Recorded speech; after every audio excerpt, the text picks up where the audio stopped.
Cinema versus ರಾಜಕೀಯ. ಕರ್ನಾಟಕದಲ್ಲಿ ರಾಜಕಾರಣನೇ ಬೇರೆ, ಸಿನಿಮಾನೇ ಬೇರೆ, ಆಟನೇ ಬೇರೆ ಅಂತ ತಿಳ್ಕೊಂಡಿರೋ ಜನ. ಡಾಕ್ಟರ್ ರಾಜ್ಕುಮಾರ್ ಅವರಿಗೆ ಆ ಒಂದು ವರ್ಚಸ್ಸಿತ್ತು. ಅಪಾರವಾದ ವರ್ಚಸ್ಸು ಅವತ್ತೂ ಇದೆ, ಇವತ್ತೂ ಇದೆ. ಕನ್ನಡಕ್ಕೆ ಕೊಟ್ಟಂತ ಕೊಡುಗೆ. ಎಸ್, ನೆಕ್ಸ್ಟ್ ರಾಜಕೀಯ ಪಕ್ಷ ಉಪೇಂದ್ರ ಅವರು ಬಂದ್ಬಿಡ್ತಾರ. ಸಂಘಟನೆ ನಿಂಗೆ ಕಟ್ಟಿಸೋದು ಸುಲಭ ಇಲ್ಲ. ಹೌದು ಸರ್. ಆದ್ರಿಂದ ಇಲ್ಲಿ ಪ್ರಜಾಕೀಯನು ಕೂಡ ಸಂಘಟನೆ ಬಂದಾಬಸ್ತ ಕಟ್ಟಿಲ್ಲ.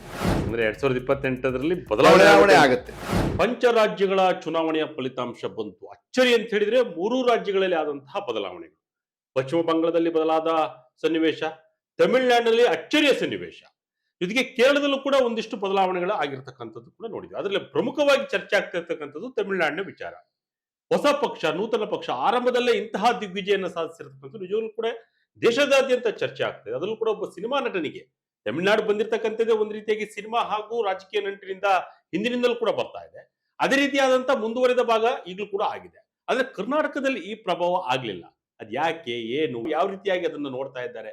ನಮ್ಮ ರಾಜ್ಯಕ್ಕೂ ಮತ್ತು ಪಕ್ಕದ ತಮಿಳುನಾಡು ರಾಜ್ಯಕ್ಕೂ ಅಥವಾ ಪಕ್ಕದ ಆಂಧ್ರ ಪ್ರದೇಶಕ್ಕೂ ವ್ಯತ್ಯಾಸಗಳೇನಿದೆ ಮಾತನಾಡ್ತಾ ಹೋಗೋಣ. ನಮ್ಮೊಂದಿಗೆ ಹಿರಿಯ ನಟರಾಗಿರ್ತಕ್ಕಂಥ ಹಾಗೂ ರಾಜಕೀಯ ವಿಶ್ಲೇಷಕರು ಕೂಡ ಆಗಿರ್ತಕ್ಕಂಥ ಮುಖ್ಯಮಂತ್ರಿ ಚಂದ್ರು ಸರ್ ನಮ್ಮ ಜೊತೆ ಇದ್ದಾರೆ. ಸರ್ ನಮಸ್ತೆ. ವಿಜಯ ಕರ್ನಾಟಕ. ಬಹಳಷ್ಟು ವಿಚಾರಗಳು ಅಂದ್ರೆ ಸಿನಿಮಾ ವರ್ಸಸ್ ರಾಜಕೀಯ. ನಾನು ಇವತ್ತು ಟಾಪಿಕ್ ಅದೇ ಇರ್ತಕ್ಕಂಥದ್ದು. ಯಾಕೆಂತ ಹೇಳಿದ್ರೆ ಪಕ್ಕದ ರಾಜ್ಯದ ಚುನಾವಣೆಯ ಫಲಿತಾಂಶವನ್ನು ನೋಡಿದ್ದೀವಿ. ವಿಜಯ್ ಅವರವರ ಅದ್ಭುತವಾದಂತಹ ಅಂಕಿಅಂಶ ತಗೊಂಡಿರತಕ್ಕಂಥದ್ದು. ಒಬ್ಬರು ನಟರಾಗಿ ಅಥವಾ ಒಬ್ಬರು ರಾಜಕೀಯ ವಿಶ್ಲೇಷಕರಾಗಿ ಇದನ್ನು ಯಾವ ರೀತಿಯಾಗಿ ನೋಡ್ತಾ ಇದ್ದೀರಿ ಅಂತ ಹೇಳಿ ಈ ಚುನಾವಣೆಯ ಫಲಿತಾಂಶವನ್ನು? ಇದು ಫೆಡರಲ್ ಸಿಸ್ಟಮ್ ಇರ್ತಕ್ಕಂಥ ದೇಶ, ಒಕ್ಕೂಟ. ವಿಭಿನ್ನ ಸಂಸ್ಕೃತಿ, ವಿಭಿನ್ನ ಪದ್ಧತಿ, ವಿಭಿನ್ನ ಭಾಷೆ, ವಿಭಿನ್ನ ಕಲ್ಚರ್, ವಿಭಿನ್ನ ಭೌಗೋಳಿಕ ವ್ಯತ್ಯಾಸಗಳಿರ್ತಕ್ಕಂಥ ದೇಶ, ವಿಶಿಷ್ಟವಾದ ಪ್ರಪಂಚದಲ್ಲಿ ವೈವಿಧ್ಯಮಯ ಅಲ್ವಾ. ಹಾಗೇನೆ ಒಂದು ದೊಡ್ಡ ಸಂವಿಧಾನ ಇರ್ತಕ್ಕಂಥದ್ದು. ಸಂವಿಧಾನದ ಅಡಿಯಲ್ಲಿ ಇವೆಲ್ಲ ಕೂಡ ನಡೀತವೆ. ರಾಜ್ಯಗಳ ವಿಂಗಡಣೆ ಆಗಿದೆ. ರಾಜ್ಯಗಳ ವಿಂಗಡಣೆಯು ಕೂಡ ಎಲ್ಲೋ ಒಂದ್ ಕಡೆ ಭಾಷೆಯ ಆಧಾರದ ಮೇಲೆ, ಗಡಿಯ ಆಧಾರದ ಮೇಲೆ ತೀರ್ಮಾನ ಆಗಿದೆ. ಬಹುತೇಕ ಉತ್ತರ ಭಾರತದ ಅಲ್ಲಿ ಬಹುತೇಕ ಹಿಂದಿ ಜಾಸ್ತಿ ಮಾತಾಡೋದ್ರಿಂದ ಹೆಚ್ಚಿನ ಗಡಿಯ ಸಮಸ್ಯೆ ಅಲ್ಲಿ ಬರೋದಿಲ್ಲ. ಇಲ್ಲಿ ಗಡಿ ಭಾಗದಲ್ಲೂ ಕೂಡ ಸಮಸ್ಯೆ ಇಟ್ಕೊಂಡಿರ್ತಕ್ಕಂಥ, ಯಾಕಂದ್ರೆ 4-5 ಭಾಷೆಗಳು, 5-6 ಭಾಷೆಗಳು ಇಲ್ಲಿ ಸೇರ್ತವೆ. ತಮಿಳು, ಮಲಯಾಳಂ, ಕನ್ನಡ, ತೆಲುಗು, ಆಮೇಲೆ ಕೊಂಕಣಿ, ಗೋವಾ, ಇದೆಲ್ಲ. ಅದು ಸುಮ್ಮನೆ ನಿಮ್ಗೆ ಆ ದೃಷ್ಟಿಯಿಂದ ವಿಶ್ಲೇಷಣೆ ಸಾರ್ವತ್ರಿಕವಾಗಿ ಮಾಡೋಕ್ಕಾಗಲ್ಲ, ಸಾರ್ವಜನಿಕವಾಗಿ ಎಲ್ಲವೂ ಒಟ್ಟಿಗೆ ಅನ್ನೋ ಥರದಲ್ಲೂ ಮಾಡೋಕ್ಕಾಗಲ್ಲ. ಆದರೆ ಈ ಚುನಾವಣೆಯಲ್ಲಿ 5 ಚುನಾವಣೆ ಬಂದಾಗ ಇತ್ತೀಚಿನ ದಿನಗಳಲ್ಲಿ ಭಾರತೀಯ ಜನತಾ ಪಾರ್ಟಿ ಅಭೂತಪೂರ್ವ ಜಯಗಳನ್ನೆಲ್ಲ ಸಾಧಿಸ್ಕೊಂಡು ಬಂದಿದೆ. ಅದಕ್ಕೆ ನಾನಾ ಥರದ ವಿಶ್ಲೇಷಣೆ ಇದೆ. AVM ಬದಲಾಯಿಸ್ತಿದ್ರು, ಮತ್ತಿನ್ನೇನೋ ಗೋಲ್ಮಾಲ್ ಮಾಡ್ತಿದ್ರು, ಕುತಂತ್ರ, ಈ ಥರದ್ದೆಲ್ಲ ಸತ್ಯವೋ ಅಲ್ವೋ ಅನ್ನೋದಕ್ಕೆ ನಾನು ವಾದಕ್ಕೆ ಹೋಗೋದಿಲ್ಲ. ಒಟ್ಟಾರೆ ಅವರ ಪ್ರಭಾವ ಜಾಸ್ತಿ ಇದೆ ಮತ್ತು ಅವರು ನಮಗೂ ಕೂಡ ಎಲ್ಲೋ ಒಂದು ಅನುಮಾನ ಬರೋ ಥರದಲ್ಲಿ ದಿನೇ ದಿನ ಅಧಿಕಾರ ಹಿಡಿಲೇಬೇಕು ಅನ್ನೋ ದೃಷ್ಟಿಯಿಂದ ಪ್ರಾರಂಭದ ದಿನಗಳಲ್ಲಿ ಬಿಜೆಪಿಯ ಸೈದ್ಧಾಂತಿಕ ಹಿನ್ನೆಲೆಯಲ್ಲಿ ಮಾಡ್ತಿದ್ರಲ್ಲ ಕೆಲಸಗಳನ್ನ, ಅದ್ರ ಜೊತೆಯಲ್ಲಿ ಹೇಗಾದ್ರೂ ಮಾಡಿ ಇಡೀ ರಾಷ್ಟ್ರವನ್ನ ವ್ಯಾಪಿಸ್ಕೋಬೇಕು. ನಾವು ಯಾರಿಗೋ ಮೆಚ್ಚೋದಕ್ಕೋಸ್ಕರ ನಮ್ಮನ್ನು ಬೆಂಬಲಿಸ್ತಾ ಇರ್ತಕ್ಕಂಥ ಸಂಘ ಸಂಸ್ಥೆಗಳಿಗೆ ಮೆಚ್ಚಬೇಕು ಅನ್ನೋ ದೃಷ್ಟಿಯಿಂದ ಅವರು ವಾಮ ಮಾರ್ಗಗಳನ್ನು ಹಿಡಿಯೋದ್ರಲ್ಲಿ ತಪ್ಪು ಆಗಿಲ್ಲ ಅನ್ನೋ ಥರದಲ್ಲಿ ಮಾಡ್ಕೊಂಡ್ಬಂದಿದ್ದಾರೆ. ಯಾಕೆಂದ್ರೆ ನಿಮಗೆ ಸ್ವಾಯತ್ತತೆ ಇರ್ತಕ್ಕಂಥ ಸಂಸ್ಥೆಗಳನ್ನೆಲ್ಲ ಕೈಲಿಡ್ಕೊಂಡ್ರು. ಸ್ವಾಯತ್ತತೆ ಅಂತಂದ್ರೆ ಈಗ ಎನ್ಫೋರ್ಸ್ಮೆಂಟ್ ಡಿಪಾರ್ಟ್ಮೆಂಟ್ ಇರ್ಬೋದು, CBI ಇರ್ಬೋದು, ರಾಯ್ ಇರ್ಬೋದು, ಎಲೆಕ್ಷನ್ ಕಮಿಷನ್ ಇರ್ಬೋದು, appointment of supreme court judges ಅಥವಾ ಇವ್ರನ್ನೆಲ್ಲ ಕಮಿಷನ್ಗಳಿರ್ಬೋದು, ಎಲ್ಲವನ್ನು ಅವರು ಅವರಿಗೆ ಬೇಕಾದ ರೀತಿಯಲ್ಲಿ ಒತ್ತಡವನ್ನು ಹಾಕ್ಕೊಂಡು ನಾವು ಹೇಳಿದಾಗ ನೀವು ಮಾಡಿದ್ರೆ ಮಾತ್ರ ನಿಮ್ಗೆ ಕೂರ್ತೀವಿ, ಒಳ್ಳೆ ಪ್ರಮೋಷನ್ ಕೊಡ್ತೀವಿ ನಿಮ್ಗೆ ಅನ್ನೋ ಥರದಲ್ಲಿ ಜಾಗಗಳನ್ನ ಕೂರಿಸೋದು ಈ ರೀತಿಯಂತ ಆರೋಪ ನಿಮ್ಮ ಕಡೆಯಿಂದ. ನಮ್ಮ ಕಡೆ ಅದು ನಿಜಾನೋ ಇಲ್ವೋ ಗೊತ್ತಿಲ್ಲ, ಅದು ಪ್ರೂವ್ ಆಗೋದಿಲ್ಲ ಯಾವ್ದು.